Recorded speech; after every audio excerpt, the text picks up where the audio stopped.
Hello and welcome to another episode of the Never a Straight Answer podcast, the podcast that aims to cover a wide range of topics from conspiracy theories to popular culture and news. I'm your host Gaz, and joining me in the studio, well, rumour has it, Atlantis isn't lost, it's just hiding from my co-host. It's Mr. Taylor. Yeah, because they're frightened of me. Call them Atlanteans. Yeah, that's it. Well, they've got to be hiding somewhere, haven't they? Yeah. Well, thank you for joining us. Thank you. Welcome. Welcome to the show. Hell yeah. Welcome to another episode. Yes, so whether you're a new listener or a repeat offender, keep repeating. Thanks for joining us for another week. Yeah. Here at NASA HQ. Yeah. Oh, yes, where it's always sunshine indoors. Well, it is indoors, because definitely outdoors is pissing wet. It's raining, isn't it? Yeah. I mean, this is it. Everyone's going now, it's getting dead cold. And I was like, well, this is because we were under the illusion that we were going to get summer part 2. Yes. Yeah. And then it's just kind of, it keeps dropping again, doesn't it? But well, now, scientists are saying it does seem winter is now upon us, or like autumn at least. I reckon we're going to have a really cold front coming really soon. Do you think? Yeah, that's what scientists are saying, that the temperature's about to drop. Those massively. scientists. But then again, I think that will be just to help the cause of, climate change. Maybe. Yeah. But who knows? I think it's spatial change, spatial climate.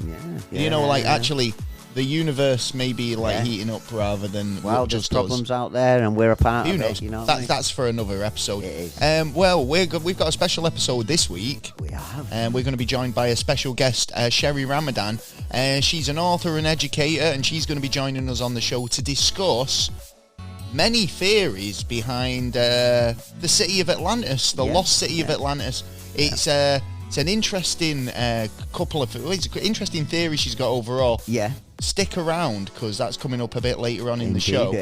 Sherry's going to be joining us for a good chat. Talk. Yes, it is. But first and foremost, been up to anything exciting this week? I do have a riddle for you, by the way. Right. But we will get into that in a minute. Have you been up to anything exciting? No, I've just been looking into stuff in these new kind of laws that are coming in at the minute.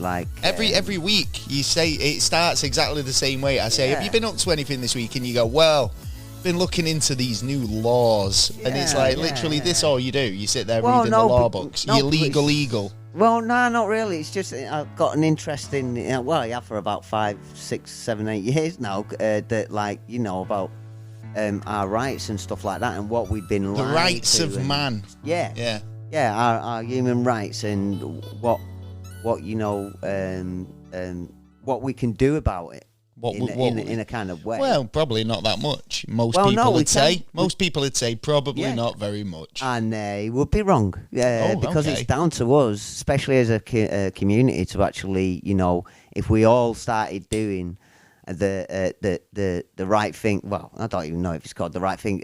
Our ability to have our freedom, then I get where you're coming from. If everybody was to know this information and know this law and how to exercise this law, then we could basically shake up some stuff. But I can understand where you're coming from, because not everybody knows these laws, and not everybody knows how to kind of understand it. And look at the new laws that have just come in as well. Most people just can't be asked. I'll be genuine. Most people want a quiet life and just quite happy, doing whatever. But in the long run, it affects them, and it affects us all in the long run. They're looking now, because Wales has done the 20 mile an hour. They're looking at doing it over here now, even though the Prime Minister has said he's going to actually You're not allowed to stuff in. But again, by making the speed limit less, that restricts how far you can go. And then that also kind of fits into this 15-minute city bollocks. Yeah, exactly. So it's like by reducing the speed, then you can only go so far. And you can't be asked. Exactly. What's the worth? And prices go 3 hours to get somewhere. Yeah. You know what I mean? Then 20 mile an hour. And then you've got the new internet laws that have just coming in. We own the internet. Well, apparently, basically, we own the internet. It's ours. Oh yes. That should be coming soon. That will be a story in the news later on. I'll be bringing up. We'll look forward to that. Yeah. Well, it sounds like you've had a fun week looking into a load of laws and bits. It was fun, but it was terrible at the same time that they were allowed to do all this kind of stuff, and we can't actually stop this kind of stuff. I mean, all your data now can be looked through through without any warrants or anything sometimes, unless your date is on TikTok like Taylor, and then he ends up getting like strikes and almost banned in his first week. Rebel with a cause. He's literally been on there for about a fortnight, and honestly, he's already nearly been banned. I did say that, yeah, but then the way they communicate to me to stop it, they're not telling me which videos not to use. Basically, I don't know if anyone could maybe shed some light on this, because basically what he's doing is reposting other people's videos, which then he's getting strikes for posting other people's content. Yeah, it's like surely he's not get the strike, the other person should get the strike. Why is it still on there? Because you're passing the information on. Yeah, but if the information wasn't there in the first place, I wouldn't need to pass it on. I understand what you're saying that, but what I'm saying is, so it is kind of restricting your freedom of speech, basically, by saying I agree with this man. Yeah. You're not allowed to say that. Britain's looking at getting rid of it. Well, there's a lot of kind of like there's a lot of rules coming into what you can and can't say now, and whether the fucking some MP in Westminster decides it's harmful or not. Yeah, exactly. Then you can be like charged for interrogated and all that kind of for stuff, saying your mind, and that's a bit kind of draconian. Yeah, exactly, and that's and we can stop that by fighting anyway and going to courts over it. Totally. We'll definitely have to do that one day. Yes. Right. Well, I mean, I've had a busy-ish week. I've just been doing loads of. I've had loads of content creating week. I've had a big content creating week, so there's been loads of stuff. Yeah, loads of stuff going on. Like what? Like what? Loads of mini documentaries we've been making, for reels and stuff, which go up on social. But I can't really think off the top of my head. We've had loads of podcast stuff this week. All right, sweet. Well, you know this. You were there. Yes, I was. Yeah. So we got a lot of guests coming up over the next couple of weeks and months as well. Indeed. So we've just been really dealing with a lot of that. But moving on, because we got a guest tonight. We are. Don't forget, guys, Sherry's going to be joining us pretty soon, actually. Yeah. To talk about the Atlantis. city of Atlantis and theories revolving. I'm going to say revolving because that seems like a good because it's still on the move, isn't it? And no one exactly knows. No, I know, but concentric circles. Yeah. Revolving. Oh, yeah. I like it. Yeah, well, you know, try and drip some cryptic shit in there as well. We will. Well, anyway, before we go any further, I've got a riddle for you, Mr. Taylor. Oh, right, riddle me this. We started getting asked riddles in the live as well, wasn't we? Yeah, we did, the other day, people were asking. I'm sure somebody asked me the same riddle you've already asked me, and I got right on a previous occasion. Didn't it turn it out that you were the one that asked it? I can't remember. And I think I got it wrong, because most of mine have been wrong up to now. All right, well, let's see if you can get this one right, today. Go for it. So, let's go. So, a girl has as many brothers as sisters, but each brother only has half as many brothers as sisters. How many brothers and sisters are there in the family? A brother and a sister. So a girl has as many brothers as sisters, but each brother has half as many brothers as sisters. How many brothers and sisters are in the family? Is that 2 sisters? No. 1. This is a tricky one, I've got to say. 1. No. Do you want me to give you some time and let you come back to it before the news? You're going to have to do it before the news anyway. Yeah. All right, we'll come back to it. I'll just give you I'll read that out again. Yeah. Just in case you because it's an head pickler. Yeah. It is. So, a girl has as many brothers as she does sisters, but each brother has only half as many brothers as sisters. How many brothers and sisters are in the family? 4. I think, well, no, you've got brothers and sisters, so how many brothers and how many sisters? How many brothers? How many brothers and sisters are in the family? One more time. A girl has as many brothers as sisters, but each brother has only half as many brothers and sisters. How many brothers and sisters are in the family? What does that work out? Right, well, we'll come back to it a little later. Yeah. There's people out there going, I know this. Because I'm a smart ass. I do hate these ones, to be honest. These ones are the kind of ones that I hate. Well, there you go. There's your riddle. This week's episode's brought to you in part by Orange County CBD. Orange County CBD is a wellness supplement based in the UK. Certainly is. Laboratory tested. And only using the highest quality materials. Quality. Yeah. It's actually a really good product. It's very good for like joint pains. If you kind of have trouble getting to sleep, you can kind of naturally get sleep. Also, anxiety. Yes. So if you do suffer from anxieties, it kind of does help with anxiety problem, not pains, but anxiety problems as well. Yeah. Orange County CBD. Really big in the game. They basically got a very good range from balms. So if you don't want to take something internally, you can use it as a balm or a cream. Yeah. Use it on joints and joint pains, stuff like that. But also they do the gummies and the CBD oils. So if you wanted to check those out, there'll be a link in the description to Orange County CBDs. Or also, if you use the code NASAPOD at the checkout, you will receive 15% off your overall order. Plus, if you spend over £25, you will get free delivery as well. Nice. So well worth checking out. Definitely. So have you got no more idea what that riddle might be? 2. No. He's going to be throwing numbers at me now for the rest of the show. 5. 9. Can't be 5. No. Right. Well. 2, 4, 6, 8, 10, He's 12. just no. He's wrong. Still. Wrong. Still anyway. Wrong. Right. We'll come back to this riddle right after this. Well, joining us on today's show, we've got a very special guest. She's a teacher and author and all-round educator. Please welcome along Sherry Ramadan. Okay. Hey, Sherry, Nice thank you so much for joining us on the show. Now, you've also been known as the Oracle, I believe, as well. Is that because you're good at making connections, or is it just because you've got foresight and you can see the future? I've made some good connections. I had a couple of visions, actually, but the Oracle was a nickname, and it just sort of stuck. Ah, brilliant. Okay, so you've come on the show tonight because you've got some really interesting theories. Now, firstly, I kind of came across you on TikTok. You were doing a TikTok live, and you were talking about the Atlantean theory, or like Atlantis. And like I say, me and Taylor have kind of talked about Atlantis and many of the theories on the show in the past.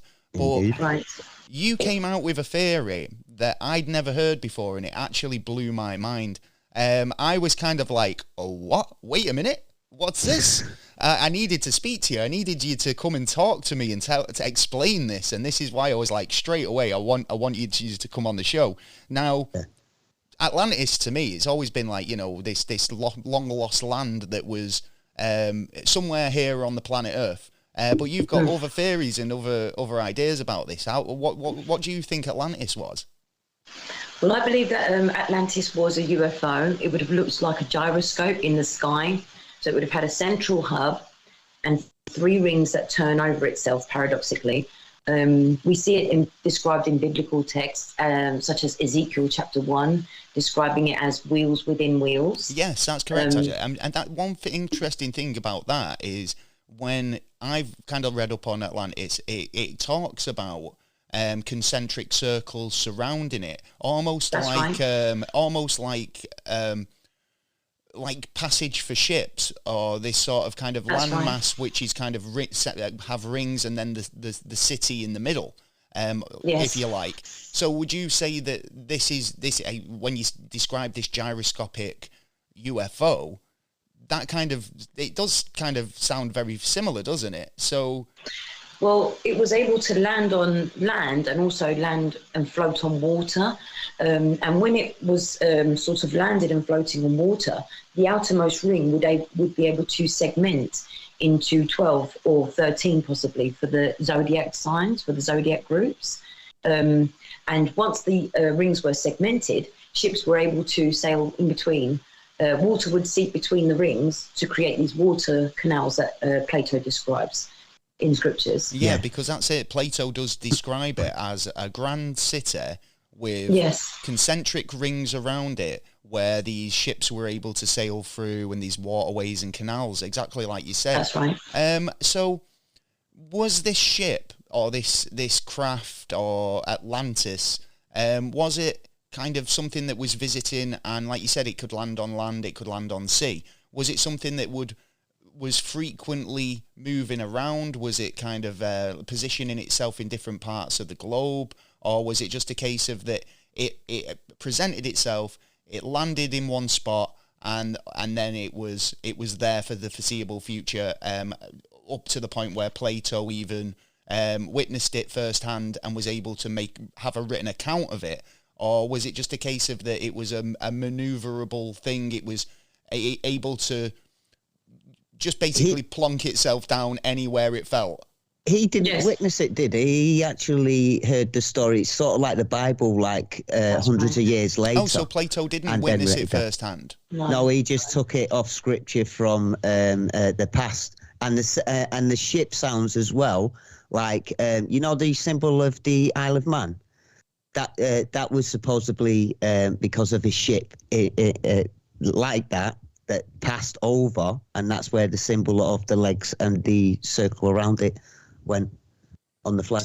I don't know the Irish symbol that you're mentioning. Yeah, well, I think it's kind of like Isle of Man, a couple of is it arms and legs? Yeah, it's got 3 legs in the middle, but the story goes that a ship sounding the same as the one for the Atlantis, a smaller one, had passed over, and this is what they witnessed, and that's what they put on the flag. There you go. I mean, like in terms of kind of like alien spacecraft. I mean, we've talked about so many different shaped spacecrafts of we've got tic tacs and triangular shapes and orbs and all the rest of it. I mean, have there been any sightings of similar shaped ships in history? I mean, that could kind of corroborate or maybe give a bit more credibility to the idea that this was a huge ship, that this huge ship that has entered the planet's atmosphere. It's decided it's going to take an interest, land, and in sort of basically interact with the people of planet Earth. I mean, anybody who kind of would have witnessed this type of thing would definitely be like, this is kind of a bit something to write about. And especially when back then there wasn't many people writing scripture. So, that's right. For somebody to actually take the time, a learned person of that era, to sit down and write this down, then it must have been a significant thing. It must have been an important event. So, well, I believe Plato was an educator. It was known to be quite renowned to have your education from Plato. And I believe that he heard about Atlantis. It was a story that was passed down from generation to generation, and he went to catalogue evidence and collaborate the story. So he went to various locations, including Egypt, as well as many other places, to find evidence of the story, of the ins and outs of the details of the story, and historically document it. Because Plato was ancient to us, but Atlantis would have been an ancient time to Plato. He did not actually witness Atlantis at the time. So did he sort of what we're doing? Yeah, well, exactly. I mean, it's debating it, isn't it? I mean, at the end of the day, it's like somebody presents a story to you. You can take it as face value and believe it, or like Plato, you can kind of, try and legitimize it and find supporting evidence to suggest that it was a real historical event. So did Plato find anything? Did he kind of, you say he traveled around quite a lot, but I mean, yes. Was he able to kind of find any information that backed up the stories at all? Yes, he went to visit Egyptian priests who were very knowledgeable about the event. And it was quite a widely known story at the time. It was definitely a talked about story. But I believe that Plato was trying to document things accurately and to portray accurately. His writings were then collaborated by other scholars and other educators too. So he didn't just sort of make up a fictional story about this. It was quite a well-known story at the time. He was just trying to document it accurately, get the details, correct sort of thing, and write about it so that it's not forgotten. Well, that's the main thing, isn't it? It's to make sure that these kind of stories and legends aren't forgotten. That's right. What do you think? So, in terms of the reason why Atlantis or this spaceship might have landed here on planet Earth? Was it a planned landing? Were they, yeah, exactly. Were they here to kind of educate us, or was it an accident? Did they crash land? You know, was the? I mean, I would assume that if it was kind of like a crash landing, there would be still evidence to suggest that, you know, we might be able to find some of this wreckage from the ship. But it makes me think that they were here for a brief time and then left. Well, what do you reckon on the date? What do you reckon the date from they turned up here and then left? Oh gosh, it would have been a very, very long time ago. Possibly, definitely before the Sphinx was even built. They were responsible for those structures. Let's not forget. I do believe they came here for a multitude of reasons. When they discovered us, we were a fairly young species. They would have educated us. They would have taught us things about fire and mirrors and the wheel and, you know, these kind of things that we had no knowledge about yet. They possibly would have laughed at or mocked our fascination over these types of things because we were relatively new and young and you know, and naive. I do believe that it eventually crashed, creating the Richard structure. So I do believe it's a wreckage site that is there, a crash site. Any remains that were left behind at the site would have been cut down because it was made of gold as well as other gemstones and elements, as Plato describes. So crystallization, because crystals do have certain powers. It's one of those, isn't it, where you know, it's really interesting. There was a film, you just made me think of a film where I think it was Lord of War with Nicolas Cage, and he flies a plane into Africa, and it's like basically the plane, he needs to get rid of the evidence, and the locals literally come and strip the plane down. Yeah, like easily in 5 minutes. They take every panel, they take everything, and it's literally like by the time the authorities arrive, there's no plane left. There. There's nothing left. Right. And that kind of makes me think of that. I mean, it's like if you're, you know, living in a community that's local and you're kind of thinking, well, we need materials for the village, we need materials for this, that, and the other. You know, there's an abandoned, crashed thing over there. Let's strip it down and reclaim all the bits and pieces. You know, I do believe that by the time of Plato, it was definitely cut down. Yeah. It possibly took a very long time for them to do it, you know, and access it because it had landed in shallow water of the time. I do believe that there was water along the northern coast of Africa at the time when it crashed there. There is evidence of this when they find whale bones and aquatic life there. Interestingly, because I think I mentioned it to you, didn't I, about like the Eye of Africa? Now, that's right, Eye of the Sahara. Yeah, the Eye of the Sahara, and you look at that and you see the concentric circles, you see quite a lot of evidence. You know, Plato described mountains to the east and west, and you know, everything lines up in terms of location, but the only thing that doesn't really ring true is the proximity to water. Yeah, but if you look at satellite imagery of that area, you can actually see a tide line on the desert. Yeah, which suggests to me that water was there and it's receded. Yeah, so suggests to me that it's a crash site. Well, that does ring true to me as well. To be fair, because because if you think about like if a ship was to land gently, now it might leave an indentation, but if it impacted, it might have left a bit more of a crater. So when you look at, say, the Eye of the Sahara, where it's got a bit more definition, it kind of looks like it was impacted rather than just settled down there and left an indentation in the ground.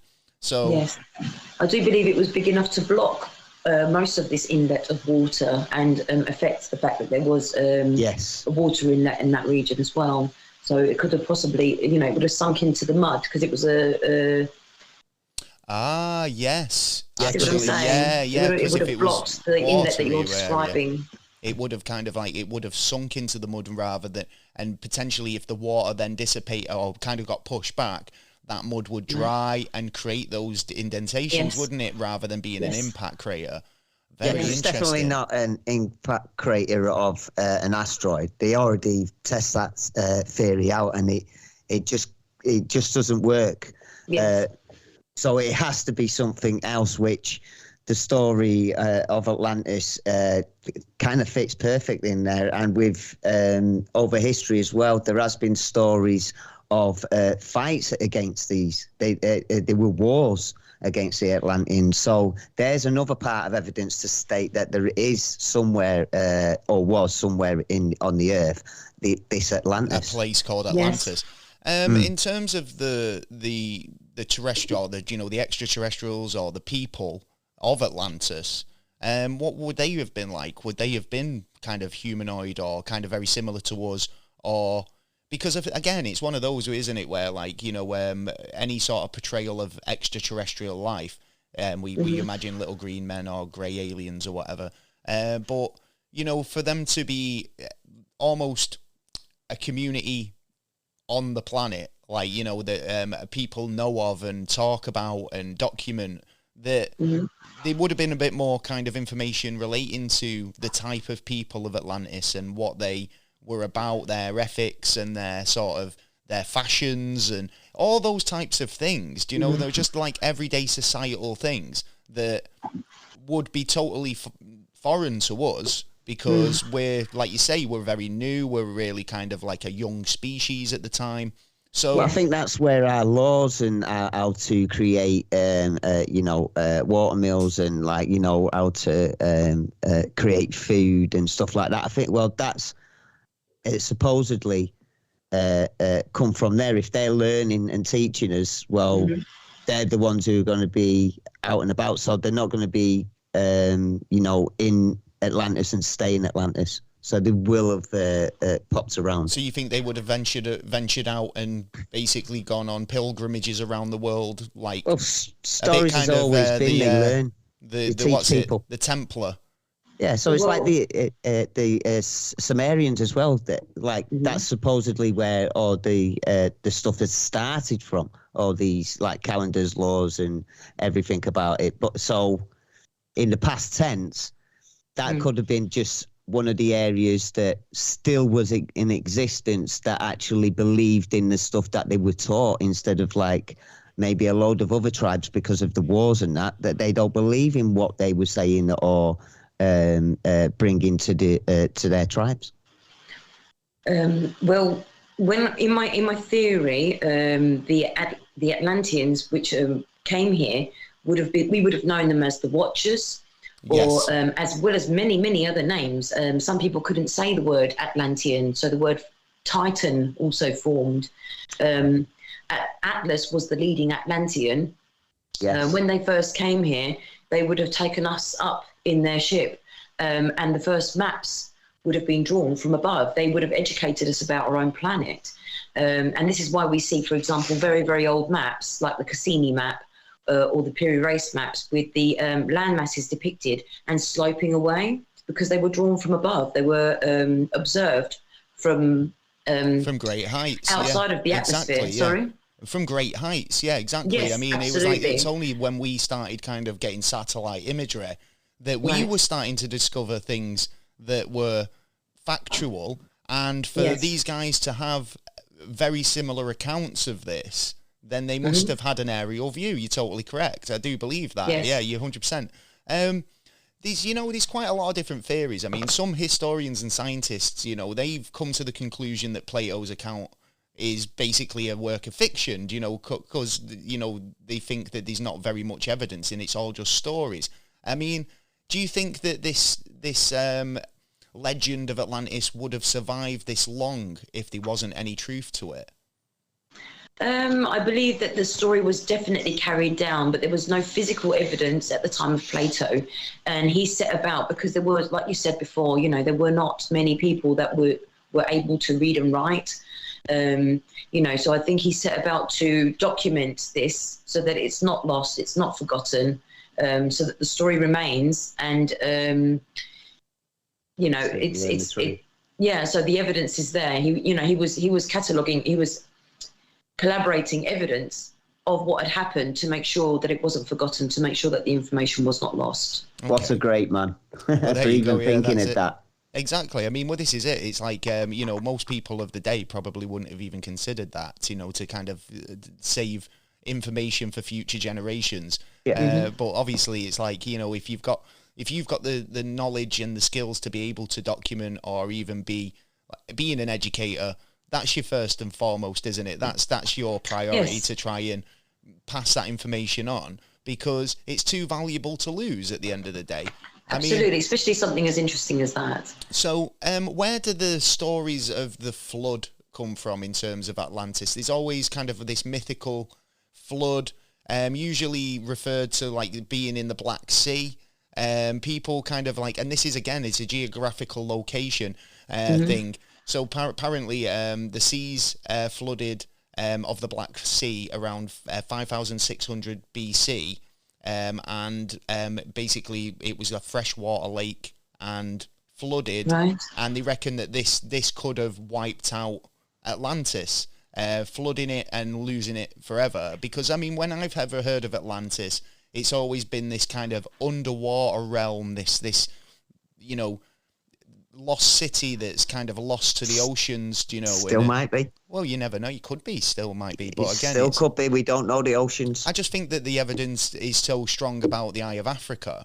But again, it's you know, I'm just kind of trying to address the legends that I've heard over the years, and I feel like, you know, a lot of them have got no evidence whatsoever. So in terms of being lost to sea, that's just too easy.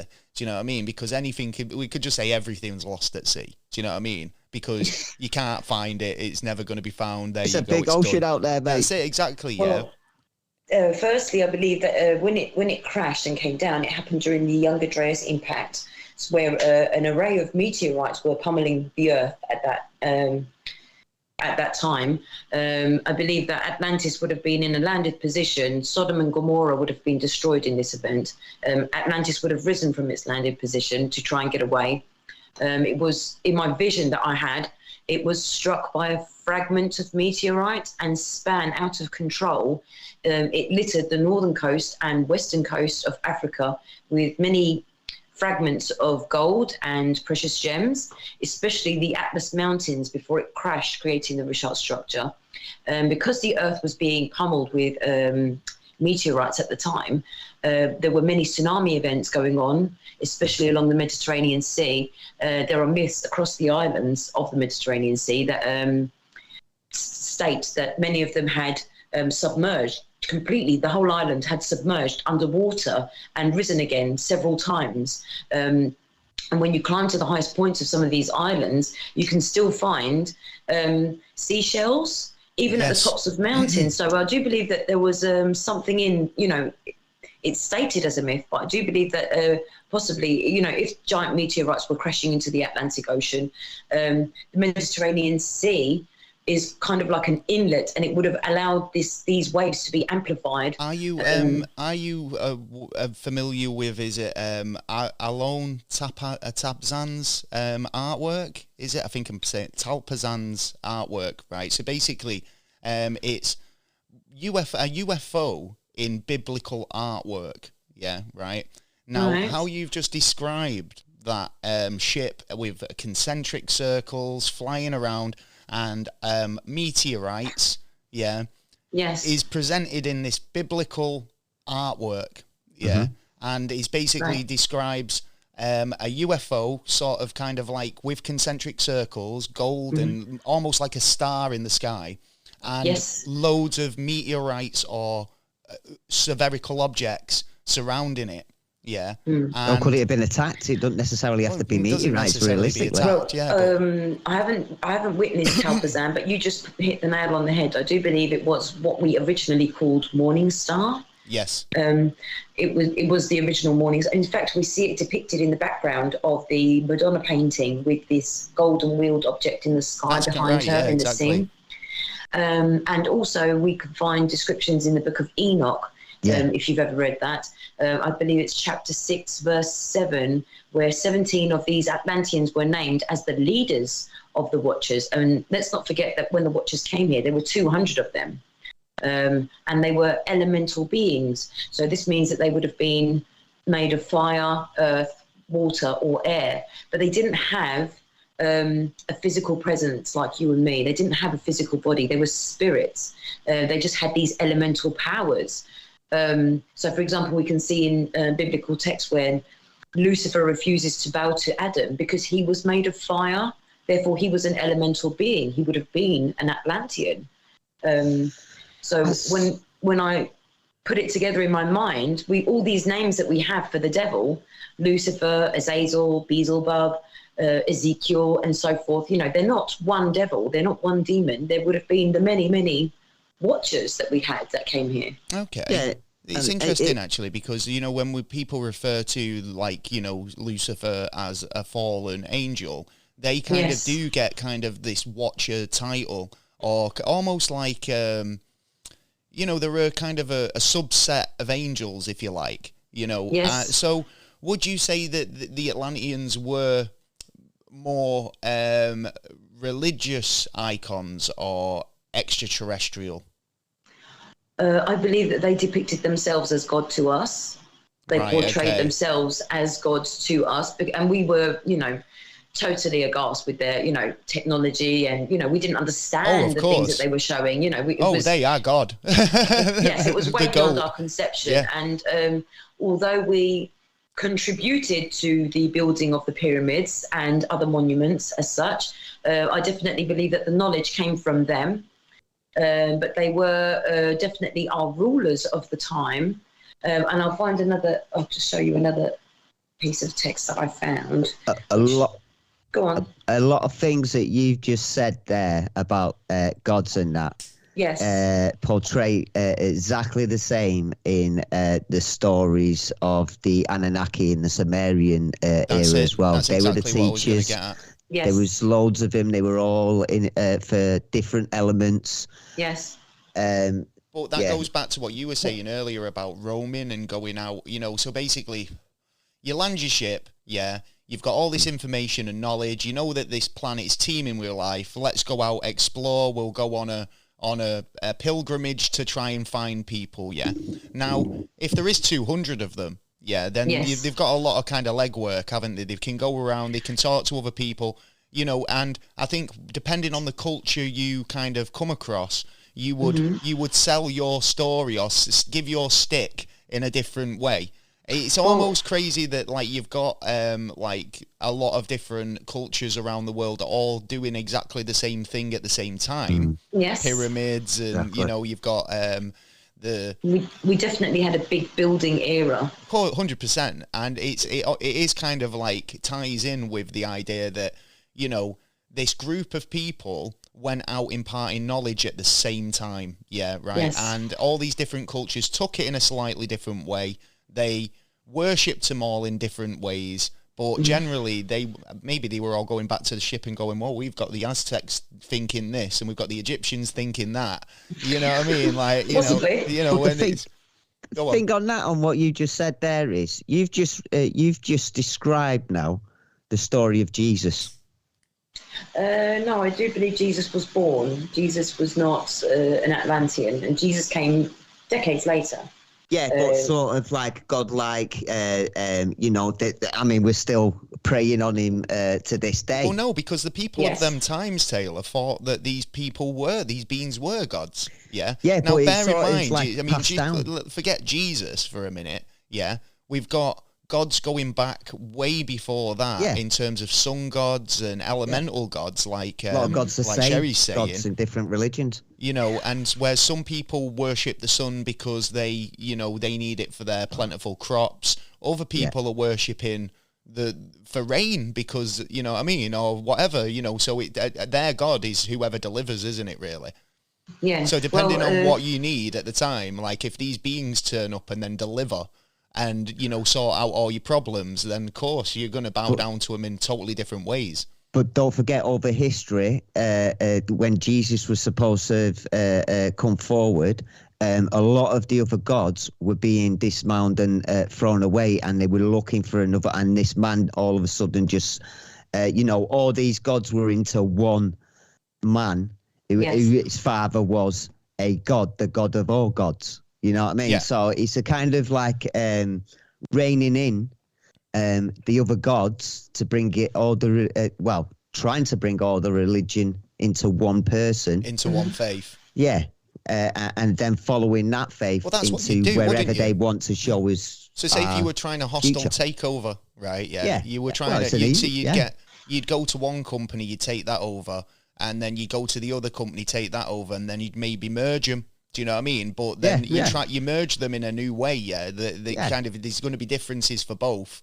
Yeah. Because don't forget, there was wars over different kinds of gods and stuff like that as well. So if you put it all into one god, or one of Jesus, it slims it down, doesn't it? He can be the ultimate one to say no, yeah, no, yeah. Of course, yeah. It kind of dilutes it into a more manageable package, doesn't it? Instead of having all these kind of different gods, it's like, who are you worshipping these days? It's like, you've got one god and that's it, and it's more control, like totally. So going back into the Atlantean stuff, what do you think kind of the goal was? Was it to educate, or was it to kind of assimilate into the culture, or do you think it was a case of that they were banished and they needed somewhere to be?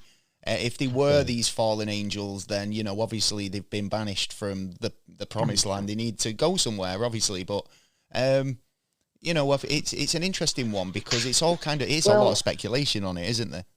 If you imagine that we had the technology to go to Mars, and upon landing there, we found a group of cavemen, the first thing that you would try to do is educate them a little bit on things that that they don't have knowledge of yet, right? Yeah, for communication. Absolutely. But because there were so many of them when they came here, they branched off to different regions of the planet. And this is why we have so many different various names for them. Sumerian, Anunnaki, Assyrian, Egyptian, Tartarian, and so forth.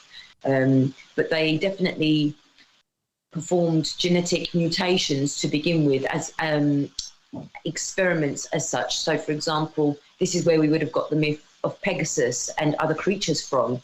They were not naturally forming creatures, but they were certainly experimenting and trying different things with creatures that already existed here.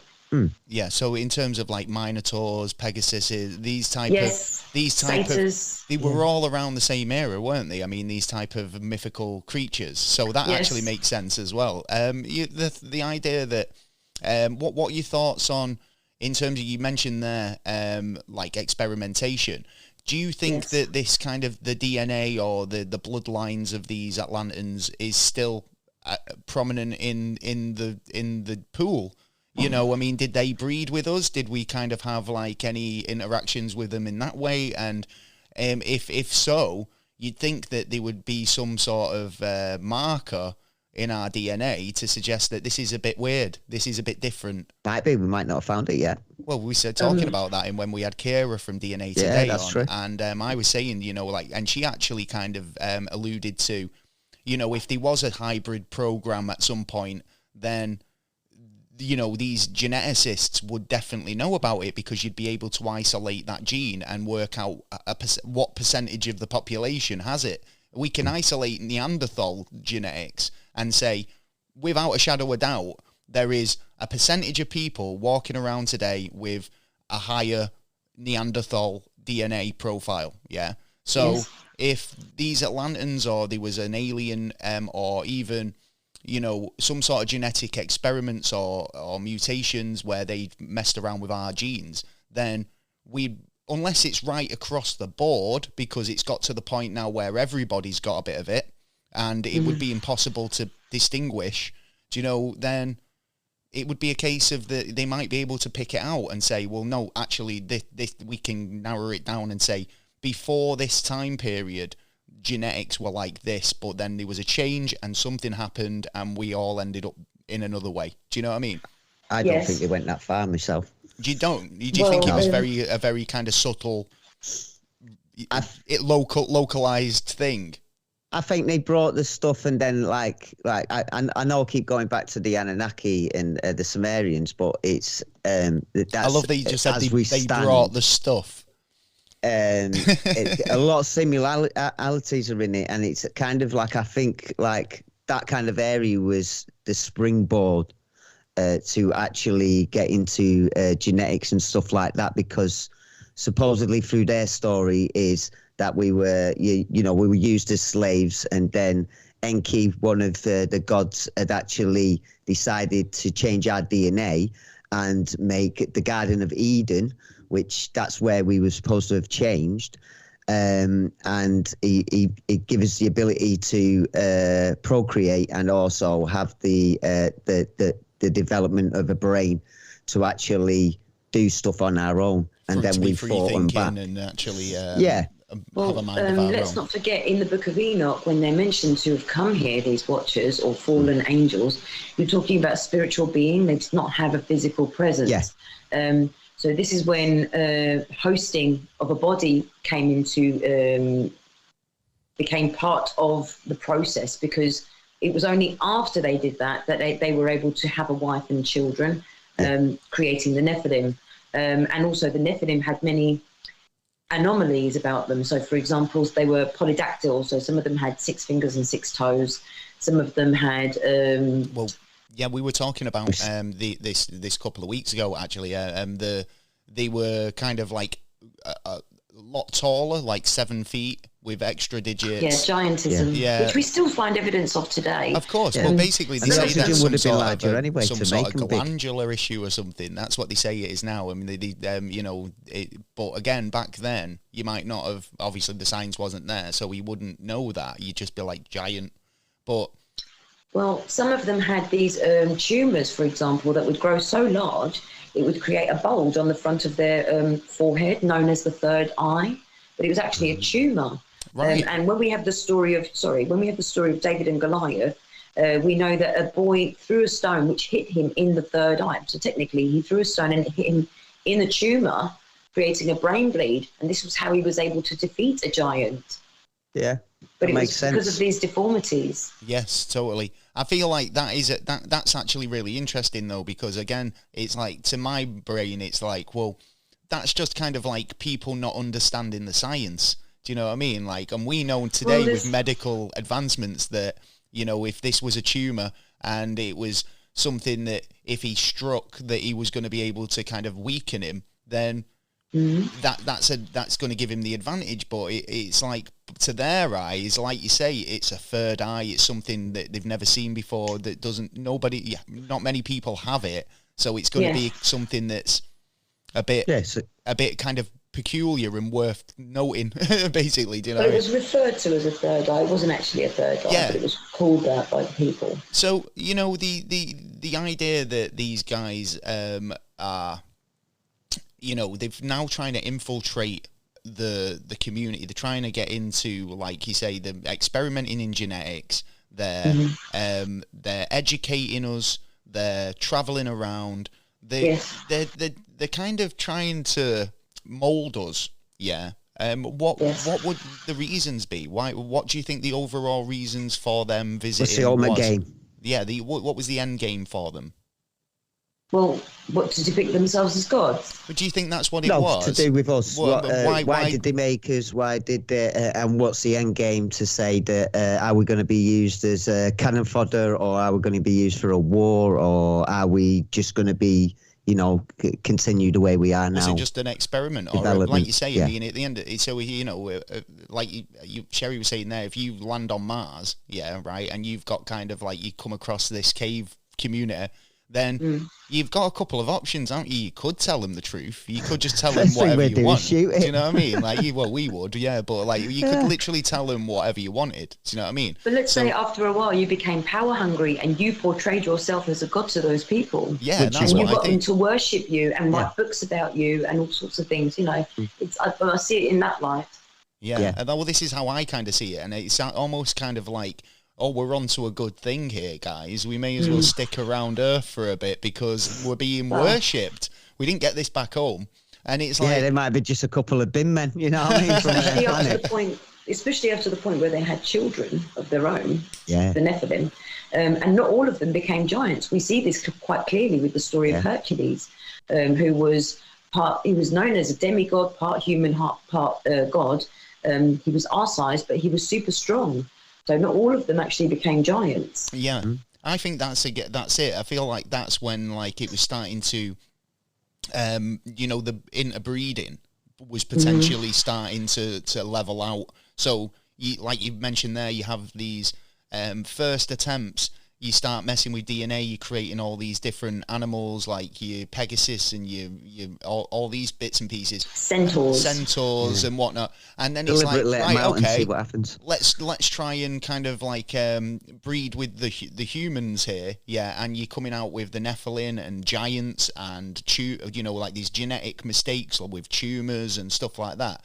So it seems like they were refining it to a point where you get Hercules and you get kind of these kind of like average size guys, but with all, it's almost like you take the natural selection of it, you're taking out all the good bits and you're saying, right, okay, this is more fits into the sort of the gene pool as it is, but is less obvious, can kind of like fit, like slip in unnoticed if it wasn't for like the strength and all the rest of it. But it's a funny one, isn't it? Because it almost feels like it's diluting it till it gets to a point where it works. Yeah, well, and like it is a what's it, like a science experiment, and it was just trial and error until they found a combination or a genetic match that worked with us to a point where we wouldn't even notice or we wouldn't know whether there was something going on. Could have had more genetics to do with us, and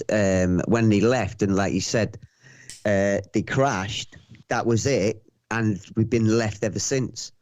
But then I have, But they were banished to become immortal. They were banished. Don't forget, they were immortal beings before that point. Yeah. So they were very knowledgeable. They'd been around for millennia. It was because they had hosted bodies and had wives and children here that in scriptures that we see that God banished them and made them mortal, just like the human body, because that's what they were doing. But I do believe that I always say that God made man, but the Atlanteans made humans. I see. Yeah, so there is a big difference, isn't there? So yeah, I mean, in terms of man, I've always said, in terms of like humanity, we should be like any other animal, on this planet. We should be living like every other animal. We got to a point where we springboarded into a higher state of consciousness, if you like. Yeah. And kind of in a way, yes. Yeah, I mean, in a crude way of putting it, but like, we almost leapfrogged it and just basically became a bit cleverer than we needed to be too soon, I think. And it's that always kind of bugs me. There must have been some sort of involvement or some sort of, somebody else coming in, tampering, exactly, and trying to push us in a direction, because it does seem that way. Especially like you were saying earlier, Taylor, about being maybe genetically bred to be for a purpose. So like you were saying that about although we had a hand in building the pyramids and all these big structures, was that because we were seen as a cheap labor source? Do you know what I mean? Well, we were from loads of alien kind of history stories. It is that we were the slaves at first, but then we basically fought back. We joined together, fought back, and they left, or supposedly have left. There's a lot of theories that sort of marry up with that kind of an explanation, but I definitely believe, even though perhaps we contributed to the building of the pyramids, I definitely believe that the knowledge was not ours; it was definitely theirs. Oh yeah, I feel like the geometry of it all, and just literally the mathematics involved for something. So and no bodies ever been found in the pyramid either, and we said we were there. Yeah, exactly. So what was the circumstances running up to them leaving then? You say, I mean, Taylor mentioned there about there potentially being a battle or some sort of dispute between, the natives of Earth and these Atlanteans. Because, like I say, if they did leave, if it crashed and they stripped it down or it was cut down, then it was a case of that, there would be some of this metal, or we'd find it in, like reformed or refashioned. So do you think that they were able to leave and take everything with them, or do you think that everything just kind of got re-assimilated into the earth? And do you think the Atlanteans themselves, because you mentioned earlier about them being like made mortal and they've been banished, they've got nowhere else to go. So as mortals, you would expect them all to just die off, really, wouldn't you? And just kind of like, that'd be that. And, it's only the case that they've been able to interbreed with us that kept them going in terms of their genetic makeup. Mm-hmm. But they could use that genetic makeup, and they've done people on land now, or creatures that will help them on land. Why not do it in the sea? It's a bigger place. Right. Well, we do see evidence of unique things that are local to the crash site. For example, is it Morocco or Marrakesh, which have this beautiful blue city? So I do believe some of the elements from Atlantis would have been utilised in order to make the blue city. Well, it's the only one in the world. Any materials around local, isn't it? And if you could find these materials, and you would think, wow, I'm just going to totally build my city out of all this. Yeah. Yes. Some of them were destroyed in the impacts that happened. Some of them were able to leave and take their worshippers with them. This is why we see, for example, is it the Aztecs or some of the local cities in the South American region, which were completely abandoned suddenly. So I do believe that they took their worshippers with them when the destruction happened. Those that did survive, I do believe that some of them are still here and have certain means in order to prolong their lifespans through the utilisation of us. For all we know, this 1% of the 1%, as everybody talks about, this shadow government, these people in the cloaks and hiding in the background, the lizard people, or whatever you want to call them. For all we know, these could be the same people been pulling the strings since day one. Why would you let it go? Well, you wouldn't. Why would you let it go if you've got that power? If you can persuade everybody on Earth that you are a god and that you can do this, that, and the other, and you've got all this technological advancements and that, then you're never giving that power up. Especially, like you say, you've come to this planet and all of a sudden you've been banished from wherever you've come from, but all of a sudden you're in a place where everybody worships you. That is something you're not going to let go. Yeah. There's not one of them who's going to leave. Yeah, right. They're all going to be here still. Yeah, unless they've found somewhere better to go and they've taken their followers with them. But where would that be? I mean, that to me, it's like, is that another realm or another planet or the ocean? Yeah. Well, they came from the realms of the zodiac, so I do believe that possibly they could have returned there. But taking their worshippers with them was because I believe that they enjoyed being glorified and stating that they were nobles in this manner. But also, if I come back to the statement that I was going to read before, we see as Isaiah 14:12. How you are fallen from heaven, O Lucifer, son of the dawn, how you are cut down to the ground, you who laid the nations low.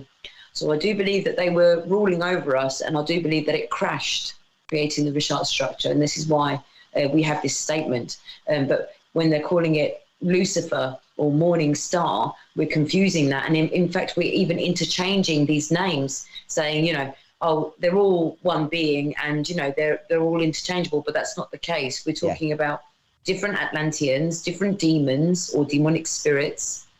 And we're talking about one morning star, which was the ship. The ship. I believe it was because it had this gold element while it was spinning in the sky. I believe some people looked to it as sun worship, and it also looked like a star in the sky. I was just about to say, I think in terms of how you described it there, the morning star. Now think about that civil light, that civil twilight in the morning. You have that little hour before the sun comes up, and then imagine you're stood there, you're looking up at the sky, and then all of a sudden you see this golden metallic object. And if the sun's just coming up, it's going to be reflecting, it's going to be bright, it's going to be like a star in the sky. And you don't see stars in the morning. So if that was something, that's a good connection, actually. If you see that in the sky, that there's a morning, there's a star, it's in the morning, what's going on? Yeah, right. I know. I'm trying to dumb it down for myself and the listeners. But, it's like... I feel like you hit the nail on the head there. I mean, if something was coming out of the sky and you seen that in the daytime, it would be reflective, it would be illuminated. So I feel like the sun beaming off that would have given it a very kind of star quality, if you like. Yes. Well, let's not forget the sun is also a star, right? Totally. But I feel like there's a lot of kind of misinterpretation in language. So, like, you know, over the years as well, just based on biblical text, where, you know, the heavens, we call the heavens, and they would just call the heavens the sky. So, you know, in terms of, like, that's right. how things are described back then and how we understand them now is two different things, and we need to kind of always keep that in mind. Well, our language is being messed around as we speak now, you know what I mean? One meaning meant one thing in a generation, and it means a total different one in another one. And then you've got stuff like legalese as well and all that kind of stuff, bringing in meaning one thing means an actual another, just so they can make money just to play around. Basically, yeah. So words are powerful. So yes, words are powerful, and things have been lost in translation, if you like, over the years. But it's by looking comparatively at biblical texts and using logical reasoning, and also other evidence that we can find, like Plato. I don't believe he was the only one that wrote about it, but I believe he's the only one that you can sort of still find today. Well, I think he was just mainly because he was the most well-known out of, you know, these scholars. Yeah, I think, well, Plato obviously had a lot of writings, and, you know, it's one of those where if you're looking at all this good shit and you're like, wow, Plato really knew his stuff, but then you come across this one piece of paper that's a bit like, whoa, this is a bit left field, then it's easy to dismiss that because he's got so much great work that you can fall back on. Whereas like when it comes to light and then people go, well, wait a minute, he was right about all this other stuff, so why do you think he's not right about this one? Why is this bit been left out? And you find that a lot in the books of the Bible. There are a lot of books that are not even entertained in the Bible. The book of Ezekiel. What else? The Apocrypha, which are the 14 books that are kept in the Vatican. Yes, and they're just kind of and you just used 3, I believe it was. What is in these books? 14 books actually, or possibly more even. What are in these books that we're not allowed to see? Well, if it's not there just are different backing up. All these crazy theories we've got. And don't forget, it was written about 300 years after the fact as well. Yes, that's true. I mean, the Book of Enoch is also one of the banned books. The Testament of Solomon, which describes King Solomon, and the fact that he was trapping demons, many of these demons, good or evil, that, I believe that enlightens the fact that there were still elemental spirits around. The Book of Giants is also another banned book. It would have definitely described the Nephilim of the time. Also in the Book of Enoch, I found a description of the pyramids, and it reveals that there were 7 pyramids originally. Would you like me to read that for you as well? Yeah, go for it. Right, so in the Book of Enoch, chapter 18, verse 6, and I proceeded towards the south, and it burns day and night. There were 7 hills of precious stones, 3 towards the east, 3 towards the south, but those towards the east, one of coloured stone, one of pearl, one of antimony, and those towards the south were of flame-coloured stone. But the middle one of them reached to the heaven like the throne of God of alabaster, and the summit of the throne was sapphire. So they were not the raw blocks that we see today for the pyramids. They would have been encased in gemstone of some kind. Pearl, antimony. I mean, the main pyramid of Giza states in alabaster, which is a white kind of stone. And on the main pyramid of Giza, we do see, I think it's 4 or 5 preserved white blocks that are at the back. These are the only remaining blocks left. And also the summit of the throne was sapphire. I found 2 versions of this. In one text it says sapphire, in the other one it's described as lapis lazuli, but either of those gemstones are blue, so it was definitely visibly blue, the capstone that was on the top. And also that they were glowing day and night, so I don't believe they were tombs, they were an energetic source. Well, yeah, I mean, I've been looking into kind of like these pyramid... there's actually quite a lot of information about energy production. I've seen a guy, he basically, like, you're not allowed to patent anything that's a free energy source, apparently now. Yeah. But he was able to find an old patent which was based on the mathematics of the Pyramid of Giza. Yeah, right. And when you put this pyramid on top of an antenna, it starts generating electricity. Basically, there's a lot more to it, but it's the exact same geometrical math as the Pyramid of Giza. And it was like, there's definitely something to it. The idea that, like Taylor said there's never been any bodies found. It is the most bizarre structure in the sense that it doesn't seem to have a purpose. So why? As a king, queen, definitely and did. Child, but June. why? I mean, nowadays we kind of look at it with it's a big pile of rocks with no purpose, and it's like, and there must have been a purpose. Why would you expel so much energy? The amount of people who must have died building the thing, Why would you do that? I just don't see the need for it unless it actually served a really important purpose. So, absolutely. So, do you think that, say if the ship had crashed and, this ship of Atlantis was potentially the size of a city, do you think that they were trying to, kind of boot up their machine, try and get some energy into it, try and like maybe leave? They've left through that.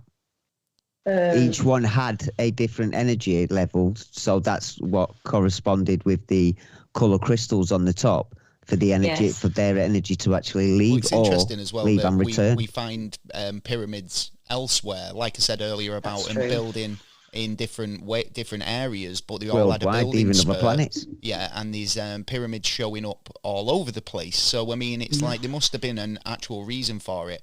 Whether these pyramids were placed in certain points because they were fault lines or some sort of cosmic seems to be radiation or something, whatever it is, we don't know. But there is obviously a reason for the geographical location of these structures. So, I feel like there is, and this is the thing, it's like when you look into star charts and the pyramids line up to, is it Orion's belt?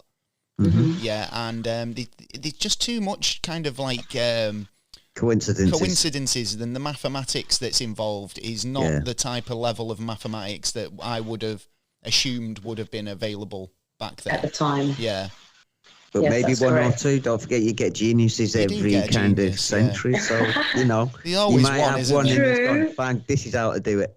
But it's quite prominently, it's quite evident that we sort of seem to have come out of caves and gone into this big pyramid building era.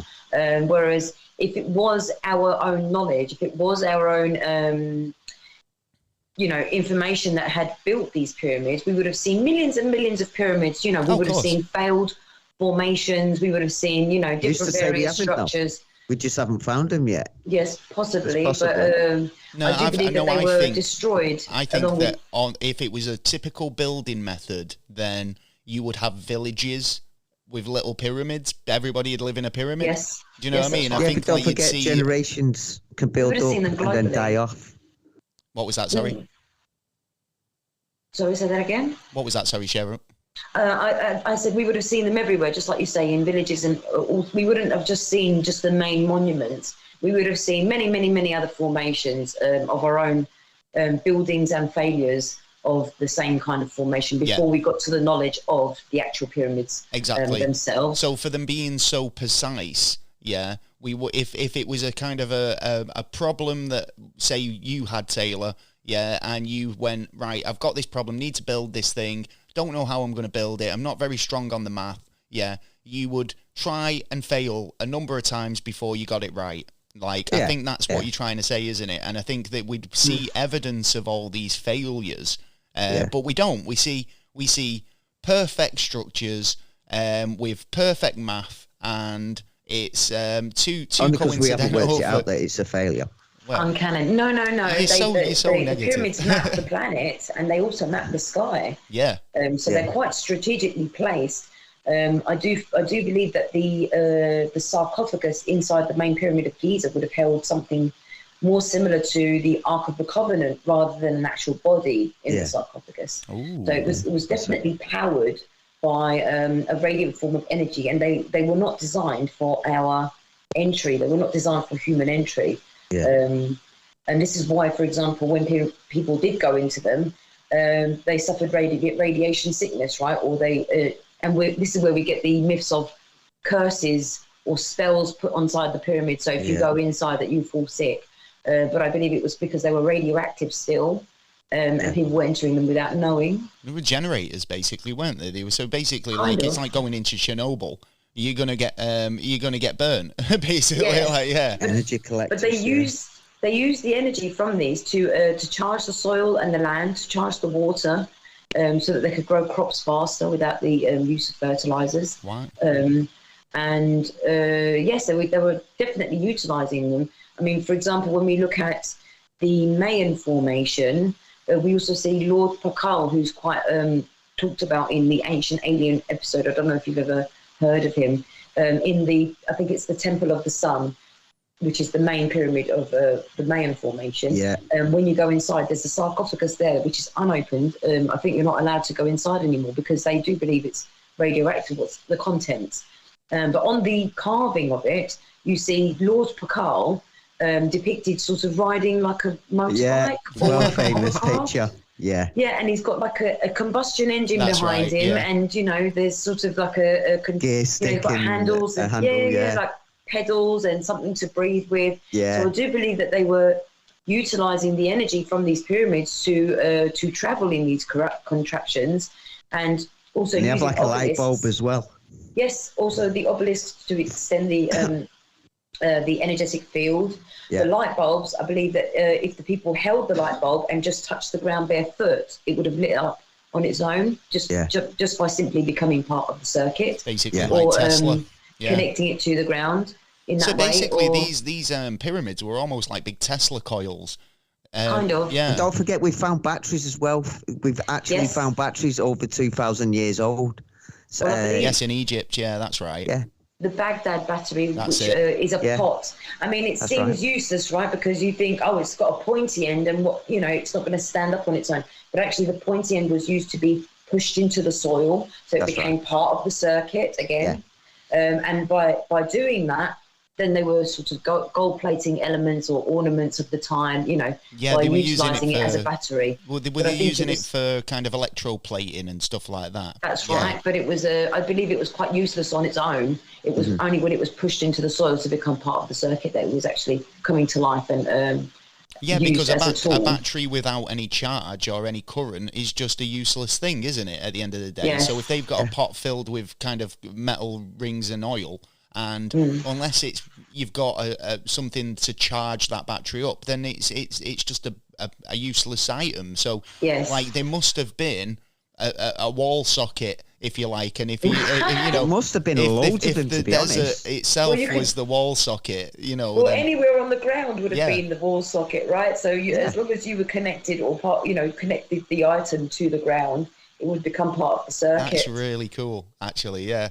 All of this was the first dynasty of Egypt. After Sodom, Gomorrah, and most of Giza was destroyed, any Egyptians that rediscovered the area and tried to reign like the previous Atlanteans or the famous Titans and so forth, I believe that they couldn't regenerate the energy, and it was much harder times. This is why people were known to desert the place, right?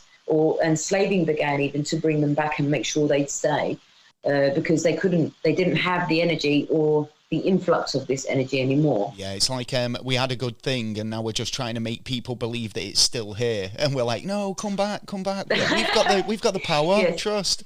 No. Yeah, it was lost knowledge by then, I believe. So that's a real shame as well, because I mean, I think like if it's interesting because we kind of look at in today's society and say, if we were visited by extraterrestrial life or another civilization, I wonder what technological advancements they'd be able to impart on us. But it's almost like we did and we had it, and it's like, we've lost it, and it's such a shame that where we might have been now, if we would have been able to kind of carry on with those teachings, to be fair, Possibly we would have been much more progressive, but I do believe, we've sort of gone off on a different tangent, so to speak. Because you've had power grabbers who knew what to do to keep that control on their side, and then still use us as sort of today as slaves. Well, do you mean the ley lines? No, I mean, as in, as history's gone by, He's talking we have about kind known of like this knowledge, and those who wanted to be gods back then still wanted to still hold that power and still hold a certain amount of power, and it's going through history, and we're starting to find out what the history was like, and that's that. So you're more There thinking of is it in a people out there with psychological. a certain power. You're Yes, thinking but I of believe- control and power psychologically keeping us under control sort Power of and way. greed, man. Power corrupts the mind, and I believe once totally. they had it, they were reluctant to let go of it. Yeah, like the gods before, or the aliens beforehand, they didn't want to lose it, and they ended up losing it, and it's just been passed down. Well, possibly. Sherry, we're gonna have to wrap it up. I mean, we could talk here for hours. I'm pretty sure. Yes, to be I'm honest, sure. We'll have to get you on again to have another conversation about stuff. But basically, sure. Is there anything you're doing at the moment, or have you got anything any projects that you're working on that you'd like to plug? Or I'm writing some children's stories, which is not related to this topic, but I am writing some children's stories, which are Big Bad Wolf stories. It's a rhyming story. I've also put sort of lesson plans and comprehensions, and so it's a whole package in the book itself. So it's an educational children's yes, it is book. educational. And when's that out? And where's that available? Hopefully it should be available. I mean, it will be available where you could purchase most books on Amazon and stuff. It will be printable form or ebook. It should be out around Christmas, I'm hoping. Excellent, just in time for Christmas. So yeah, yes, we'll post some links when that's available. But obviously, thank you. Sherry, thank you so much for coming on. It's been an absolute pleasure of a chat. Great. I'm really obsessed with Atlantis now. I'm going to go off and be looking at a load of YouTube documentaries and stuff. But generally, if you would like to know more about this topic, I'd recommend going and tracking down Sherry in the on TikTok, where you do lives explaining and going into a hell of a lot more detail. I mean, I feel like you've been on live for a few hours at a time. I'm on every night between sort of 8 till midnight. Right, okay. So until my battery dies, basically. I'm the same at the moment. Yeah, it's like, oh shit, my battery's about to die. I best go and eat and sleep. But yeah, if you were interested in joining Sherry on her lives on TikTok, I'd recommend going and searching for the Oracle. And you'll be able to check out her lives and even get even more information on the topic. But absolute pleasure having you on. Hopefully we'll see you again. Thank you so much. Yeah, thank you. You're welcome. Take care now. Take care, you too. Thanks so much to Sherry for coming on the show. She's Sherry. so cool. Yeah. I really quite like the vibe, and I really liked what she's saying about like the Atlantis being a spaceship. It's something that I never even thought about before, and it is an actual really good theory. To be honest, good theory. Yeah, whether they took off or not and left, who knows? Well, but I quite like the idea back. of them stripping down the spaceship and building that blue city. Yeah, I thought that was I like did Google kind of a that new blue twist. city. I thought that was pretty cool as well. And like Sherry was saying, there's not another one like it. Yeah. So maybe they did. Who knows? Well, thank you again, Sherry. And hopefully we'll get her back on the show to continue the conversation. Oh yeah. At some point in the near future. Yes. We'll start arranging that. We'll be definitely trying to arrange that at some point soon. So going on, we've got a lot to get through. We've got the news coming up pretty soon in the show. But I'll ask you, did you get anywhere with the riddle, Mr. Taylor? Oh, did I get anywhere with the so you're going to bust me now and say he's got the point in it? Have you got the point? Oh, no, I definitely ain't got the point. Oh, for fuck's sake. Well, it's a tough riddle this week. It is a fucking brain teaser. If you've got it at home, clever, well done. Yeah, right, well done you. I just can't. The riddle this week. So a girl has as many brothers as sisters, right? So you can assume the girl is one. Yeah. Yeah, right. And then she has as many brothers as she does sisters. So she's got to have at least one of each. Yeah, but she doesn't. Yeah, but then each brother only has half as many brothers as sisters, right? Yeah. So that means they've got to be at least two of each. Yeah, right? Yeah, so there's 5 all in all. Well, 2 of each. No, not necessarily, because this is it. Well, we'll get into it now. So has half as many brothers as sisters. How many there in total, right? So there is 4 sisters. Right, all right, okay. And 3 brothers. Right, okay. So the first sister, has as many brothers as sisters, so there's 3 of each. Right, yes, I get that one. Yeah. But anyway, so we'll get into it. There you go. There's the riddle. Right. There is an explanation to it, to be honest, but it's very long-winded and I can't be bothered. Well, there you go. Did I get the point? You do. That's 7. I knew I'd get it this week. I knew that he wouldn't be able to, because I looked at that and I sat there for a good 10 minutes before I looked at the answer. I'll be genuine. And I was trying to work it out myself. And I was like, good way of doing it. This isn't going well. Taylor's definitely not going to get this one. I've got to give it a go, but you've got to give it a go. He did sit there with a pen and paper for a couple of minutes. Yes, I did actually. Yeah, trying to work it out, and he's like 7 brothers with 7 dinners, and I was like, "What are you talking about? That was not the riddle." No. Anyway, got me. Well, we're going to roll into the news. Yes. I think we've got that coming up right about now. It's a new bit of news. It's been an interesting news week, I've got to say. Lots of weird stuff going on in the news. France, did you hear about this? France are grappling with an epidemic. Oh, are they? Yeah, they've got a problem over there. What's their problem? Bed bugs. Oh, shit, There's really? a bed bug infestation. Yeah, apparently. Authorities warn of major health problems before they've got the Olympics as well next summer. They've got the rugby now. Well, they have actually. But apparently there's an epidemic of bed bugs. So that means they're going to spread over here more. They're grappling with. Yeah, maybe. Probably. In people's suitcases and stuff. Well, worldwide, if you think about it, the countries that are involved in there, and people outside in different other countries. Well, this is it. Apparently, the pests have been spotted on trains, cinemas, all sorts of places over in France at the minute. So the bed bugs are pretty grim.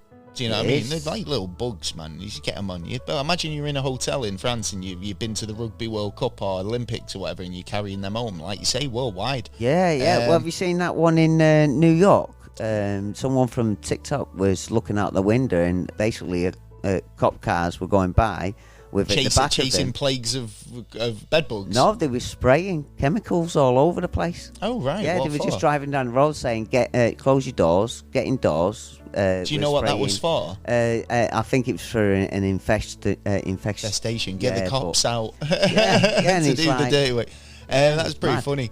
Well, you got to get rid of them, though, aren't you? Well, totally. Well, bed bugs have been spotted in homes, cinemas, hospitals, trains, with the issue now basically becoming an issue, becoming a problem. Becoming a health whether hazard. that, like you say, keep an eye on that and whether it kind of does spread. Well, but it seems to be just in France at the moment.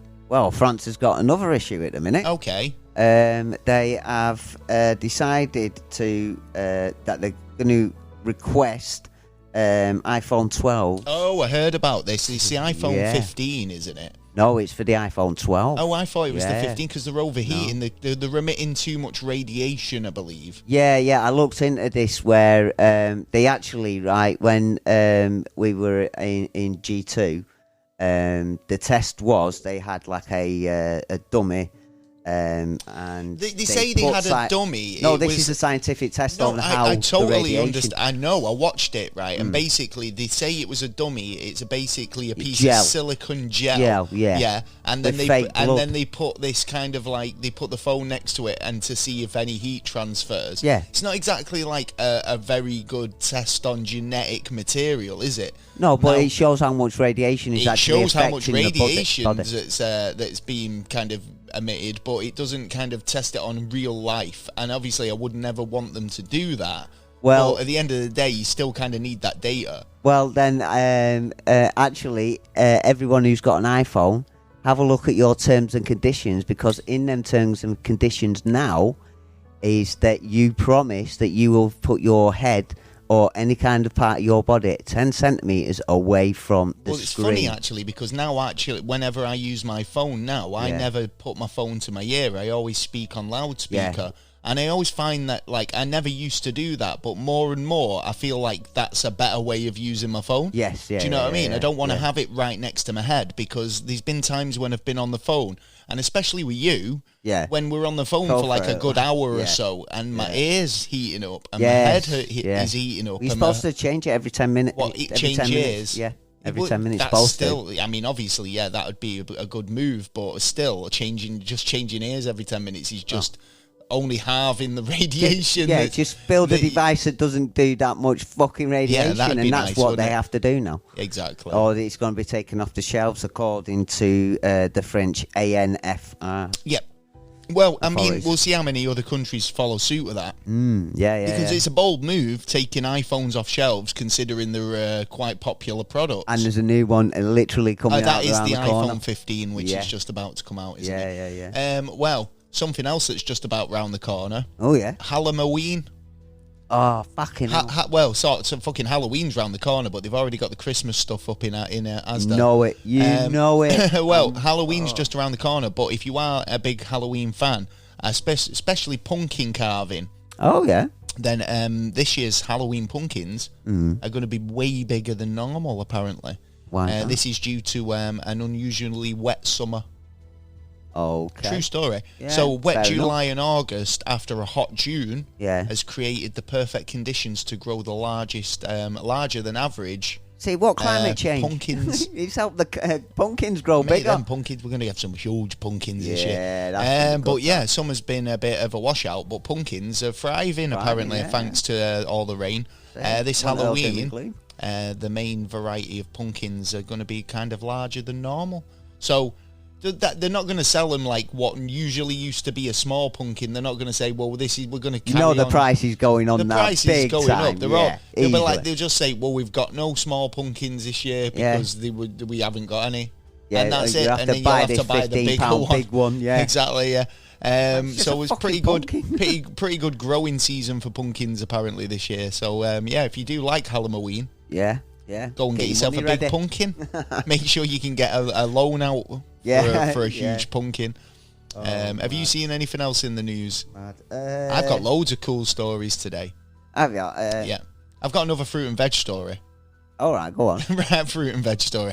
So I've seen a guy do this on TikTok actually. Well, he pretends to do it. Yeah. So like he goes, I'm sitting there with a big bowl of Carolina Reaper chilies or something, and says, I'll eat them if you gift me. Oh yeah. But then like this guy, a man from Canada, has eaten 135 California Reaper peppers in one sitting. Oh, but his guts were actually aching. He must have an asbestos stomach because this guy it's a new world record. Fastest time in eating 50 California Reapers with 6 minutes. And he's killed it, man. He eventually went on to eat 135 of them in one sitting. Jesus. How would you do that, man? That's in the morning. Oh, God. Fucking hell. That's talk about ring sting. Yeah, that is a big one, yeah. But yeah, vegan speed eater Michael Jack took the Guinness World Record. Sorry, Michael Jackson. He'll be Michael on the toilet in the morning. But basically, fastest time eating 50 California Reapers in a super record time. Oh my God. 1.64 million on the Scoville unit, you know what I mean, which is quite hot. Yeah, quite hot, yeah. It's 100 times hotter than a jalapeno pepper. Jesus. California Reaper. They're like seriously like eating fucking magma. Dangerous. Like I don't know why would you want to do that? Why would you do that? Speed vegan. He's a speed vegan. And he'll eat these chilies. But well done to that man for breaking the record. Anyway, go for it. You've got some news. I have actually. People are baffled.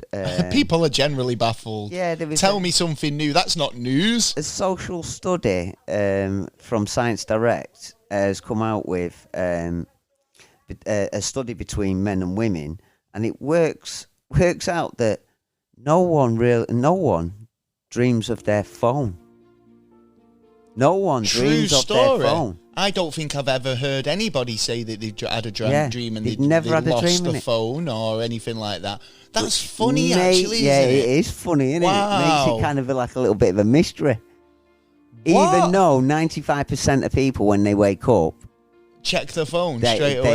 They have no recollection of their dream. Dreams, yeah. But they do check the phone straight away. But maybe because they'd be like, even with that 5%, no one dreams of the phone at all. Funny that, actually. So what? They've literally studied this now. Yeah, they've studied it. They've discovered that. Turned out that no one has.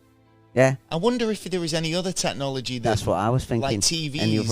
I mean, TVs probably do crop up in dreams. Yeah, but it also makes me think: have we been programmed not to as well? In a kind of funny way, with all the psyops that goes on around the world at the moment, with everything, Maybe we're just sick of looking at them at this point. Do you know what I mean? Yeah. Well, like to the point where when we go to bed, that's like the last thing we want to dream about. True, but like you said, like first thing you get up, you have a look at your phone. Last thing you do, you look at your phone. True, actually. Yeah, and it's that like, is actually true. You know what I mean? And it's sort of like a on-off switch kind of thing. Yeah, it's really funny. I hope they carry on with another study. That's interesting. Yeah, I might have to have a look into that because I've never ever considered it, and like that is something that like now you've mentioned it. Yeah, I don't think I've ever dreamt. If you've had a dream where you've lost your phone, broke your phone, any dream that you wear the phone actually does have some sort of kind of, and I'm not talking about your 1920s Bakelite dial phones or like touch tone phones. No. I'm talking mobile phone. I'd be interesting to see if kids do dream of it than adults, Probably. But this was an all-round between men and women, so there might have been an age. That's a really interesting study to do, actually, and I'm wondering how much more information could be gathered out of it. Ooh. I'm sure the scientists will find some ways. There you go, crazy stuff. I want to know if there's it? Anybody out there had a dream about their phone. Yeah, let me know. Or anyone else. Do you know there's a restaurant chain in America called Popeyes? Yeah. So we don't have it here in the UK like a lot of the different chains like over in the States. But this is a story about a Popeyes employee who's been fired after being accused of selling drugs and shooting a person who came to buy whilst he was on the clock.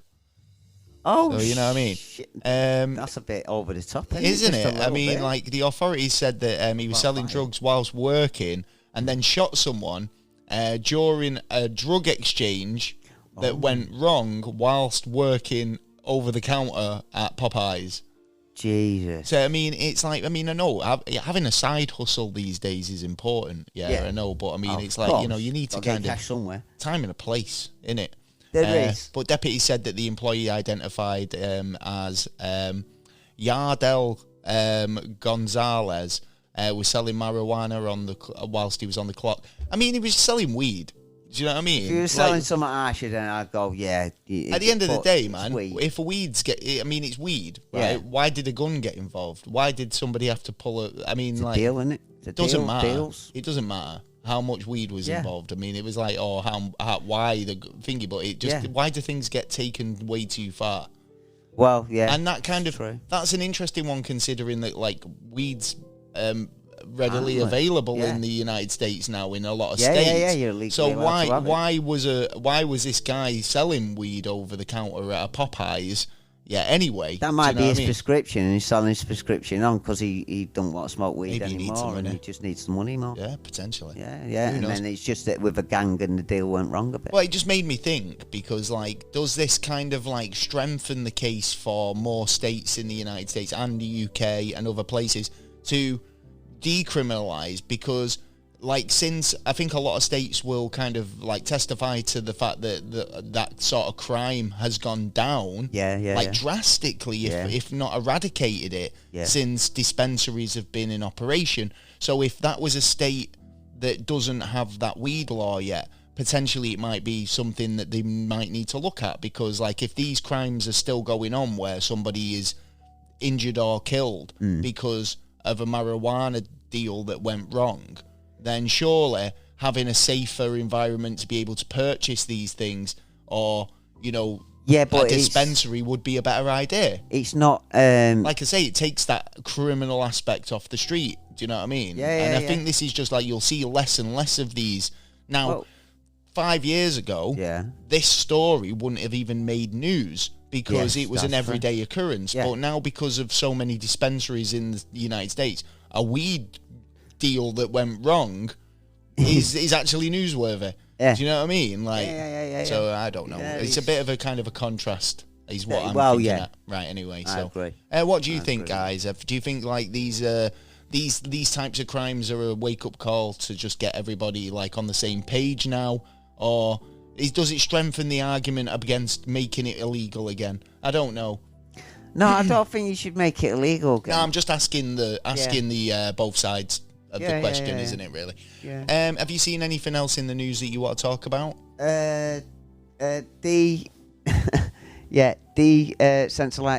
Centralization. The what? Which we were talking about. The what? The sensualization? Or what? Decentralizing. Oh, right, okay. Yeah. Well, this what you were talking about earlier. Before, and I'd heard about it before, and I'd never really had, much of interest. I've seen little bits about it and that, and my brothers had a look into it and stuff, but I thought I'd have a bit of a dive into it. So I've had a little bit into it, and I actually think it could be a good thing because it's to get rid of the middleman, and we apparently it will turn out that we will be the ones who will own the net and run the net.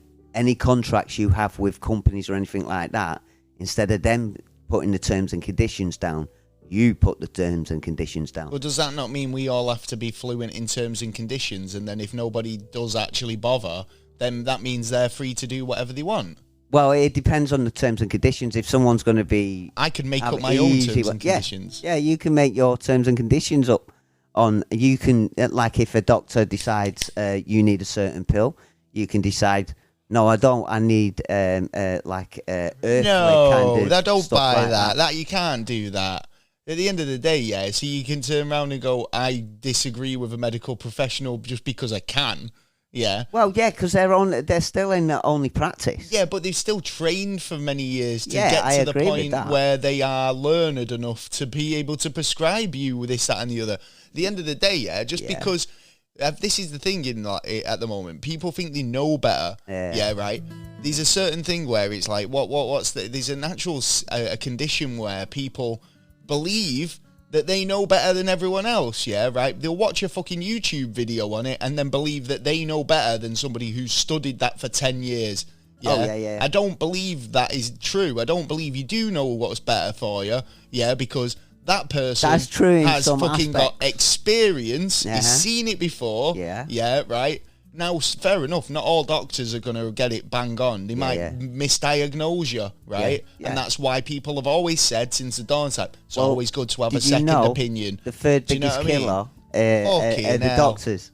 The third biggest killer is the doctors. Well, we'll find, right? At the end of the day, if they are the third biggest killer, how many lives did he save? And I mean, at the end, do you know what I mean? It's like, I'd rather have a doctor who's like, at least half competent on what they're doing. You know what I mean? It's like, right, okay, so you play Call of Duty and you have a kill to death ratio, right? Yeah, right, yeah. Like, I mean, every doctor's going to have a kill to death ratio, right? Yeah. Like, do you know what I'm saying? So, KD, yeah. So you win some, you lose some, right? No doctor's going to have 100% success rate in saving lives, right? And to be honest, I'd rather have a doctor who knows the business and has lost patience, because he's a realist and he knows exactly what the fuck's going on. If I had a doctor who was 100% successful, he'd be coming in cocky as fuck, hey, I know what I'm doing, get out my way, I'm the fucking bee's knees, I don't want that doctor, He's going to leave a watching me, or something like that. But we can also, like if we go on YouTube and stuff like that. That's what I'm talking about. We can actually earn money out of it instead of the company. What I'm getting at money. is but like in the terms of going on YouTube, most people who think they can go on YouTube and become an expert in anything in 15 minutes, and that is definitely not the case in some fields. Yeah. Do you know what I mean? And I'd say being a doctor is that one of those fields, to be fair. Yeah. Disagree with me if you want, but you know what I mean? This basically gives the power into your hands and takes the banks away. But the bad I think thing there'll about be a lot. it is digital. There's a lot to this, I think. There is a lot to it. By turning around and saying the internet's now in your hands, you can make up the terms and conditions. Yeah, can get rid of the middleman. That's the thing. But the middleman's the company you're dealing with. Years. Yeah, a company you deal with sets terms and conditions on using their product. Do you agree with all them terms and conditions? Well, most people don't even look at them. But that's what I'm saying. Most people don't look at them, but they're there. yeah, if they turn around and say, well, you set the terms and conditions then, yeah, how many people are going to not bother, right? Which means, right, there's no terms and conditions, right? Which means the company is now in a position where they can take the full piss out of you. Well, that's up to the individual. Yeah, I know, but that's by putting it into the individual's hand. I'd say 99% of individuals won't bother to set terms and conditions. Most people don't even read them. So, but at least they're there. Set by the company saying that if you use our product, X, Y, Z, right? Now, if there's no terms and conditions there at all, that company can fully take the piss out of you and your data, without any backlash, because you've not set any terms and conditions. And unless you're fluent in legalese, and be able to set perfect terms and conditions, then they've got you by the balls, basically. Well, and to a certain degree, Anyway, I don't know. Maybe have another look into that one, because I know you were saying that you were looking into it and you felt it was interesting, but not interesting enough. But I think like that's just made it interesting, because that to me suggests that if there's no terms and conditions, then who does that benefit? Usually the person who you could possibly get terms and conditions online, and you keep hold of that personal, make your own one, and you take that and throw that on every single document that you send out. I don't know if it's going to be like to that extent where we're going to be expected to draw up terms at T&Cs. Well, obviously there's going to be businesses that will ask for your business, and most of the time it's how it's down to you. No, but it's not, because like at the end of the day, for instance, we talked about TikTok, right? We go on TikTok. As a user of their platform, you are expected to be a rebel. No, to agree to everything, to their terms and conditions, and behave in a way that they deem necessary. If you're telling me that they're getting rid of all that, that means you can go on and say, well, no, I want to be this kind of user. Right? I want to be a troll. I want to be like aggressive, and I want to be nasty, and I want to be spiteful towards other people, because that's the type of user I want to be, and here's my terms and conditions. But then that's down to TikTok to turn around and say, well, I don't want to deal with you then. We're bringing in other people who agree, like, I'll come in, I want to do this to make money, or to help educate people or stuff like that. And it's like, bang. Again, exactly. Well, there you go. But that's what I'm saying, because you're still turning around and saying, well, we don't agree with you, which means they have terms and conditions. But most... and part of their terms and conditions is not to allow people who have alternative terms and conditions to them. Right? So therefore, what the fuck's the point? Because they'd have to. It would switch round that they'd have to. I think you've just confused the whole issue, and I think like there is a lot more to this than people look into it and agree or don't agree. But maybe you've just confused me in explaining it. It's getting into the digital market basically, and it takes out the middleman, so you actually get paid, not the middleman, which is generally the bank. Well, no, it's usually the companies, isn't it? The bank and the companies, and you get to set the terms and conditions to how you work together, and how much they're willing to do the business with you. You know what I mean? So it switches it basically around from the companies. Yeah, but what if they turn around and say, we don't want to do business with you?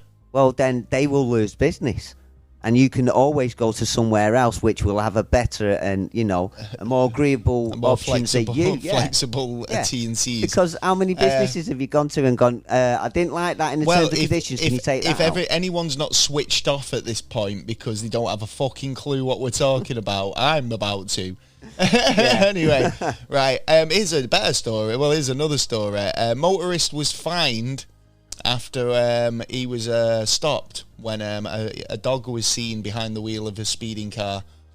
Right. So he had his dog driving the car, basically. Can his dog? Has his dog got a license? Well, I don't know. Well, no, probably not. But he was a man in Slovakia. He's been fined for using his dog to steer while he was from drunk behind the wheel. The speed camera shows a post. Basically, the police had posted this on Facebook because they were like, what the fuck? So basically, he was hiding behind the dog, used the dog as a decoy. Clever so little man. When the speed camera flashed, he did it. He said he wasn't even driving. What you're on about? I like it. He wasn't even driving. Instead, the photo was showing the driver was a brown hunter dog.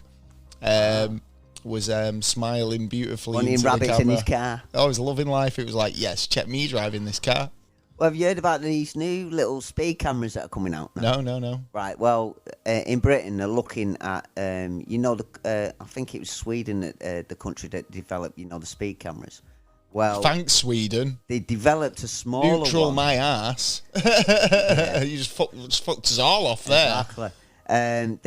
They basically developed a new one where, when cars are coming up to a speed camera and they decide, oh, I'm doing over 30, I'm slowing down. Yeah. Well, they will catch you doing that, and that's where they will find you. Oh. Yes. Yeah. Little bollard things on each side of the road. So watch out, because so they've got they can do that anyway, right? So what they'll do is that'll be a sensor on the bollard. Yeah. So it'll be able to track how fast you were going at the sensor, and then how long it takes you to get to the speed camera, and then they can work out how fast you were going in the interim. Yeah, cheeky bastards. Cheeky fuckers, aren't they? You know what I mean? That's math. Yeah. It's finest. Bastard Swedish. Well, no money messing you, lovely Sweden. Yeah. If he was there, talking about new technology. Yeah. I found this in MIT's technology review. Right. Pretty snazzy, this, to be fair.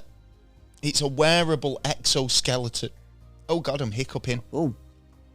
So this is a wearable exoskeleton. Yeah. Yeah. That helps runners increase their speed. Yeah. And a lot, mate, this is fucking great, yeah. So you've seen those exosuits that you see the army the ones wear. on the side. Yeah, and they're kind of really quite, like, bulky. Yeah. This looks like a bodysuit, like a Lycra bodysuit. Really small. It's really slimmed down. There is an element of kind of kit that goes into it, well, because obviously it is an exoskeleton. But it's super lightweight, yeah. Basically, previous studies have focused on, wearable exoskeletons and stuff like that. But it's, they're bulky, and like I say, they're not very kind of wearable. But this new one, it's mega. It's like a super wearable. Helps runners as they sprint. Can provide useful tools as well as like speed endurance training. It's got loads of sort of finger, but basically but that's going to be cheating for rather Olympics. than being like thingy, it's steel cables that powers electrical motors and helps tense, taut everything up and stuff. But apparently it's working really well. I think it's really cool, but at the end of the day, it's one of those, isn't it? Because like it's all about kind of like enhancement, like. Yeah, I mean, human enhancement, but with the aid of technology. Do you know what I mean? I was looking at those Google Glass things. Do you know, like the Google glasses? Thinking about that the other day, actually. Well, they've now developing a new one with Meta, which is kind of like Ray-Ban. Apparently, they're doing a collab with Ray-Ban. Right. Yeah, and they've created these glasses, but they're going to be able to imagine like an Oculus Rift.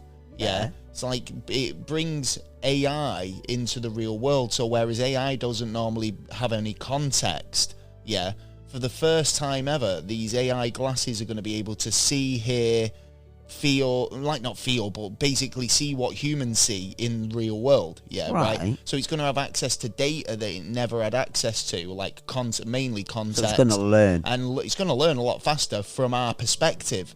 Yeah, in terms of it's a new, but again, it's like incorporating new technology. I mean, it's all very good that we can have these exoskeletons that are going to help us lift fucking mountains and run really fast. But I did with the first lot. I do not want to talk to anybody wearing them glasses. No, not at all. You know what I mean? Why do I want to why do I want to look at someone, have a conversation where they're looking down at all my data?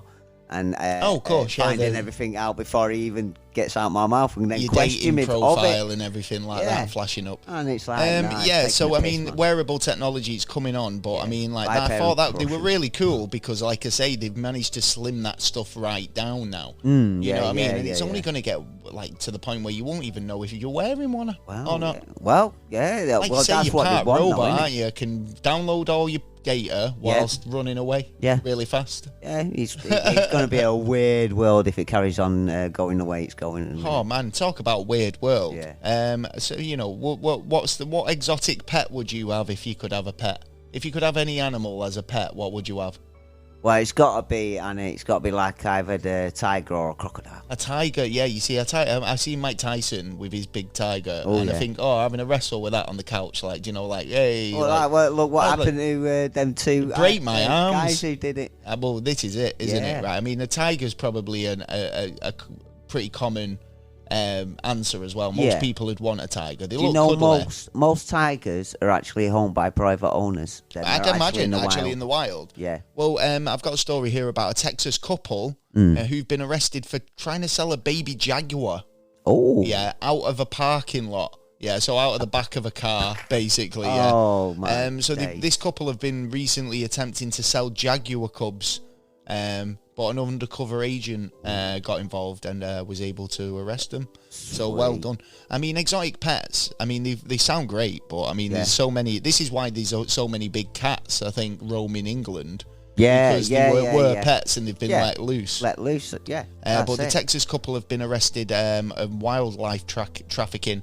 They were trying to sell animals, including baby jaguars, according to federal officers.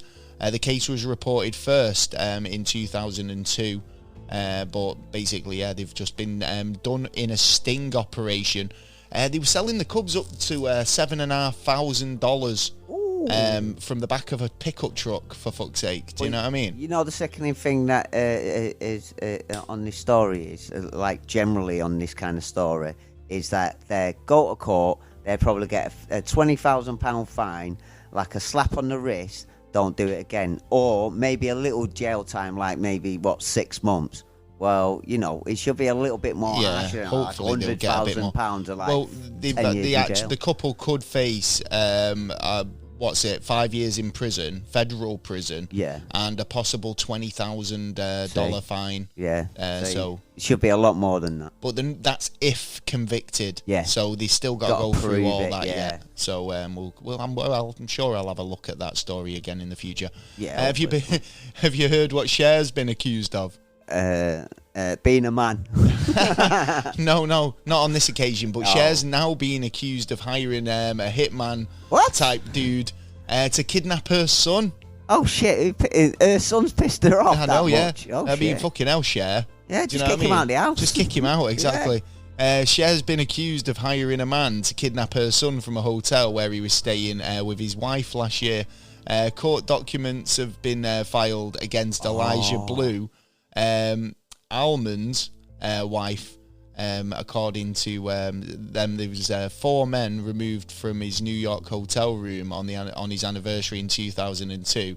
The pair reportedly had been in the hotel attempting to save their marriage, and then these guys showed up to try and kidnap him. So now, Cher didn't like the... mustn't. Well, fucking exactly. Now Cher's being accused of hiring the guy. So he was told by one of the 4 men, who looked at him weirdly and said that he was hired by his mother.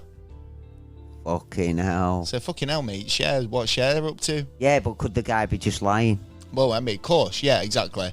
Did they get anything off him? Did they beat him up and get his wallet and then fuck off? I'm just thinking Cher's gone all mafioso. She's turned into what's her name? Don't fuck around with Cher, man. Stop or my mum will shoot. Yeah. What was that? She was brilliant. Do you know that? Actress? The little old lady from the Golden Girls. Yeah, she was fucking brilliant. Yeah. I think she's. She must probably has. I think she might have died by now. Oh, yeah. We'll have to have a Google. Yeah.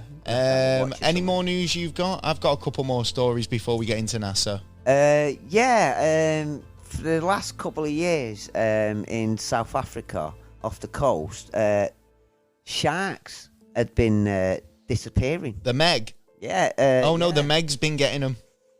It was a shark. Sharks are small fry compared to the Meg. Yeah. Oh, yeah. Well, great white sharks had been people been fishing them? Well, no, a few were found on the beach here and there, but then after a couple of years, they disappeared, and supposedly they'd gone to the east side supposedly, to get out of trouble. Wait a minute. Let me just rewind a second. Wait. So these sharks, they were chilling on the beach, but after a couple of years, the ones on the beach are dead. Yeah, I know, but after a couple of years, these dead sharks disappeared. But you think they went to the East Coast? No. The rest of the sharks. The rest of the sharks decided to move to the east. Yeah, to the east side. So they become East Coast sharks. Yeah. And the scientists have been wondering, like, why they've all disappeared at first. Right. And now, every now and again, because they prefer Tupac. Yeah. Go on. No, actually, there's a story as well, because someone's been arrested. Tell the story you're fucking telling. All right. Okay. So they want to know why these sharks were dying and disappearing. So they finally found out what was going on, and it seems like the orcas, the killer whales, have actually gone decimated them out of the area. These orca whales are fucking gone. I know, they're getting a bit mafioso, aren't they? Aren't they? They're going, right, we've had enough of this. We're going to attack some ships. We'll knock boats over, capsize them. We'll bump off all the great whites out of our area. Right, I think we best watch these orca whales. I think they're up to something. Yeah, they're conquering the world. Well, they're trying. 70% of it, yeah. They'll be like, first we'll take the oceans, then we'll take the land. Yes. But talking about Tupac, someone's been arrested for Tupac's murder. Seriously? Yeah. When was this? The other day. Oh, right, okay. Yeah. That took him a while. It did, didn't it just? But... is he actually guilty, or were they just following a hunch or a lead or something?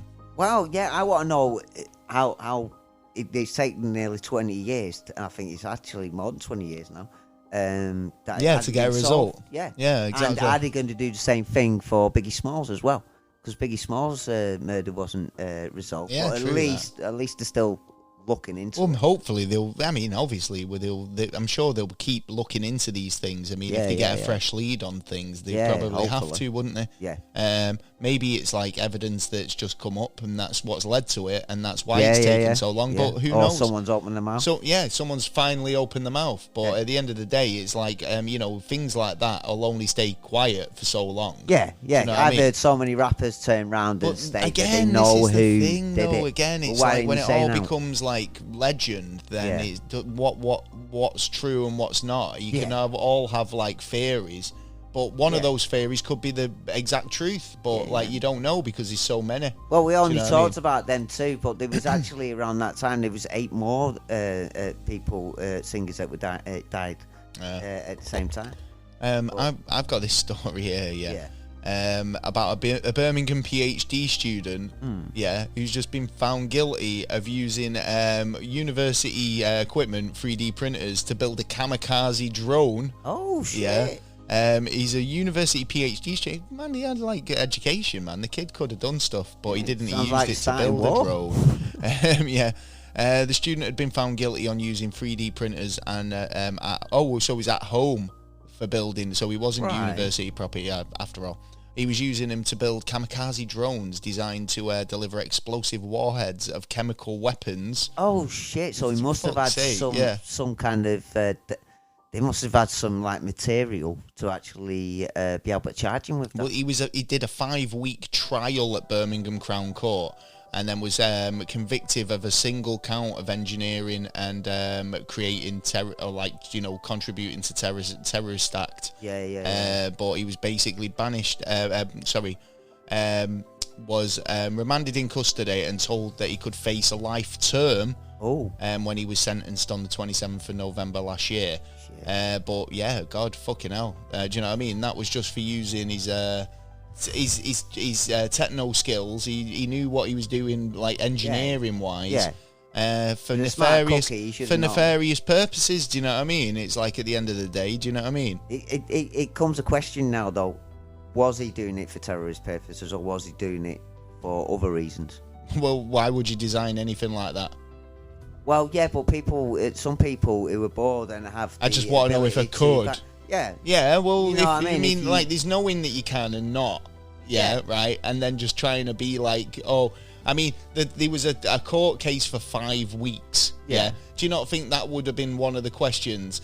Like, was you making this for a hobby purposes, or was you just interested in how these things work? Yeah, that's why I said that they must have had some kind of chemical and explosives. They must have, yeah. There must have been way more to it for them to turn around and say, right, we need to drag this out for 5 weeks to get to the bottom of it.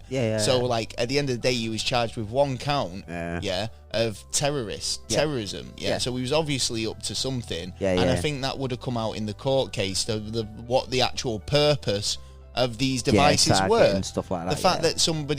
The fact that people can make this type of stuff in their own home now.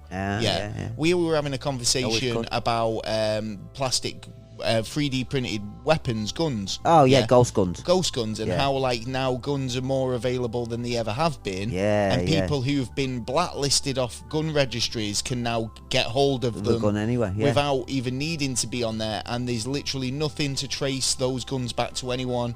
Because they're not factory made. Not registered. They're made in someone's house. Right? So that nobody even knows they exist apart from the person that makes them. So we're in a technological age where production and manufacturing is now a home experience. We can make we can make whatever we want in our garage. That'd be the next thing that be tracked. That's why I feel like the technology is great, and it as an engineering sort of opens up such a experiment. It's interesting to say, well, yes, I can make this, but whether you know you can or not, making it is like something else. You could say, I've got a 3D printer, I've got the software to make a weapon, but why would I need to? Do you know what I mean? Like, I know I can, I just don't really need to. Do you know what I mean? And if everybody thought like that, then would the world be a better place? I believe so. Well, that's true. Anyway, that's true. Just like, in fact, what's it? I think there was an episode of The Simpsons. When Marge says to Homer, just because the opportunity to become a space astronaut comes up, doesn't mean you have to do it. I want to do it. I want to do it. I want to get up there and say, I'm in space. Well, that's what I'm getting at. It's like, just because the opportunity is there doesn't mean you have to go through with it. But then some people are brought up like, grasp every opportunity. I'm like that. But I mean, at the end of the day, there's certain things that are just fucking... but then, like, get a grip. Let's say I wanted to look into urban fighting. I'd be probably listed for that. For just trying to look into stuff like, I reckon something's going to go off. I want to be prepared just in case. And there's so many rules and regulations now on. Are you just off on tangents tonight? No. I think he is. No. Anyway, we've got some NASA news. First NASA story. I thought this was brilliant. All right. Yeah, right. So the TSA, which is government branch. Yes. Yeah. Which basically tell you, it's about travelling, isn't it? So it's Transportation Secretary of Administration. Yes. Which is the TSA over. It's mainly the States, isn't it? Mm-hmm. You want to hear what their new policies are on carrying lightsabers? On flights. Lightsabers? Yeah, lightsabers. Do you want to hear what the TSA's official stance on carrying lightsabers are? On lethal weapon, It's a lethal weapon. Yeah, right, a lightsaber. Whether you can carry one of these on a plane or not. I mean, fair play to them. Fair play to them for even addressing it. Yeah, totally. So, most companies would have laughed over that. A final decision has been made by the TSA. So they have actually had a big meeting and officers whether items are allowed through the checkpoint or not. And I'm glad to say that lightsabers have been okayed and cleared for both carry-on bags as well as check-in bags. So if you do own a lightsaber and you want to take it on a flight, you can take it wherever you want. They do say, sadly, the technology for real lightsabers doesn't currently exist. However, if you do own a lightsaber and you would like to carry it on in your check-in bag or on carry-on bag, you can, and may the force be with you. So I felt like that was pretty cool. I bet you there's at least half a dozen people out there now trying to build one of them. A real one. Actually walk through the fucking airport with one. They're like, what you got there? Lightsaber, mate. It's a lightsaber. Yeah. No, that's not a real lightsaber, is it? No, it doesn't currently exist. You said it yourself. This is the first one. Done. He's got a big battery pack, a proton pack on his back. Yeah, yeah, you can't take that. New documentary that's coming out, which is out on Netflix, actually. It's a Steven Spielberg-produced UFO documentary. Yes. It's got over 300 witness testimonies who witnessed a mile-long spaceship. Yes. It's available on Netflix at the moment. It's called Encounters. In the new Steven Spielberg-produced Netflix documentary, Encounters, now streaming. Eye-popping number of witnesses to one of the biggest UFO incidents. Yeah. It happened in October 2007, where 300 locals in Stevensville, Texas, reported seeing a large delta-shaped UFO. Yeah. Check it out. It's over on Netflix at the moment. I'd definitely be checking that one out. Have you got anything NASA news that you want to talk about? I have, actually, and exciting. Exciting. News, I'd say. I do like excitement. Yeah. Well, scientists at NASA have developed a sample test to help us find alien life. How? Well, they haven't explained how. but they developed a sample test. Yeah.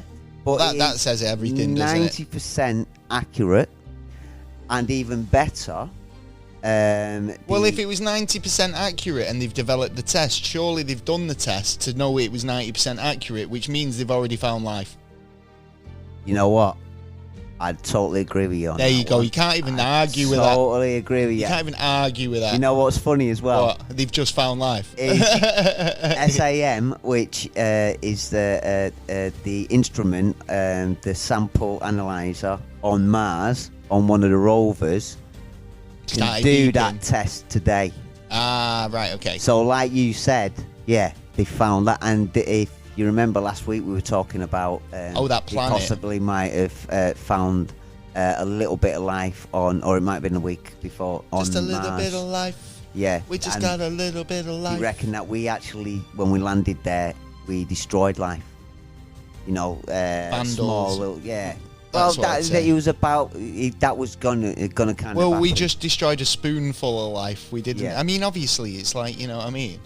Yeah, but it's on what we leave behind. What we bring back. What you like, so matter, yeah, squash a bit of matter. You know what I mean? If you go outside and walk on the grass, you're destroying life. Yeah, in a sense. Totally. Do you know what I mean? Like, but you just don't realise it because it's such small and insignificant to you. Yeah. Personally, so it's like, well, how can I go somewhere then? Fly.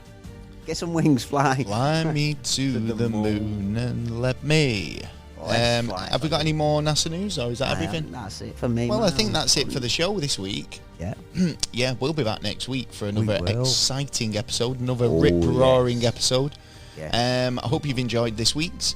Sherry, thank you so much for joining us on the show. It's been an absolute pleasure. We'll see you again next time. Yeah. Everybody else, I hope you have a great week. And we'll be back again, like I say. So if you want to go and check out previous episodes, or you want to subscribe, go and subscribe at anywhere you get your podcasts, over on Spotify, on iTunes, YouTube, iHeartRadio, CastBox. The list's endless. We'll just Google us. The website's available at neverastraightanswer.co.uk. We'd love to see you there. Or you can email us at neverastraightanswer@outlook.com, I want to say. Yeah, and neverastraightanswer@outlook.com, yeah. Also, we're on all social media platforms, so if you want to come and join the communities over on those, you're more than welcome. So we'd love to see your smiley face. Yeah. Other than that, that's it for the show, I think. Oh, yes, before we do go, the Not So Minnesota Nice podcast is returning. Yeah. Now, you might remember them. They were friends of ours from way back at the beginning when we started our podcast adventure. Well, they're making a triumphant return to the podcasting. They'll be available soon. So we don't have a promo, but we will. We'd like to just say welcome back. Big up, welcome you back. Big up, Jess and Jen.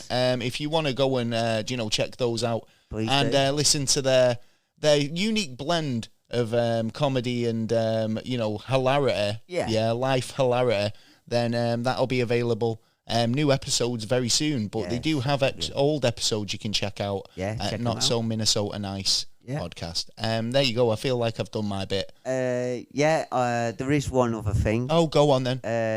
Happy birthday, mate, for your birthday coming up. It's my birthday. Thank you so much. Tuesday, yeah. Thanks for leaving it to the very last end of the show. Yeah, do you know what I mean? Well, make a big song and dance about it. Everyone's switched off by this point. No, not 100%ers. Well, all right. Well, thank you all them 100%ers who stuck to the end to get my birthday wishes. You get bonus at the end. Bonus birthday wishes. Right, well, we'll see you next week. I've been Gaz. I've been Taylor. Peace. Out.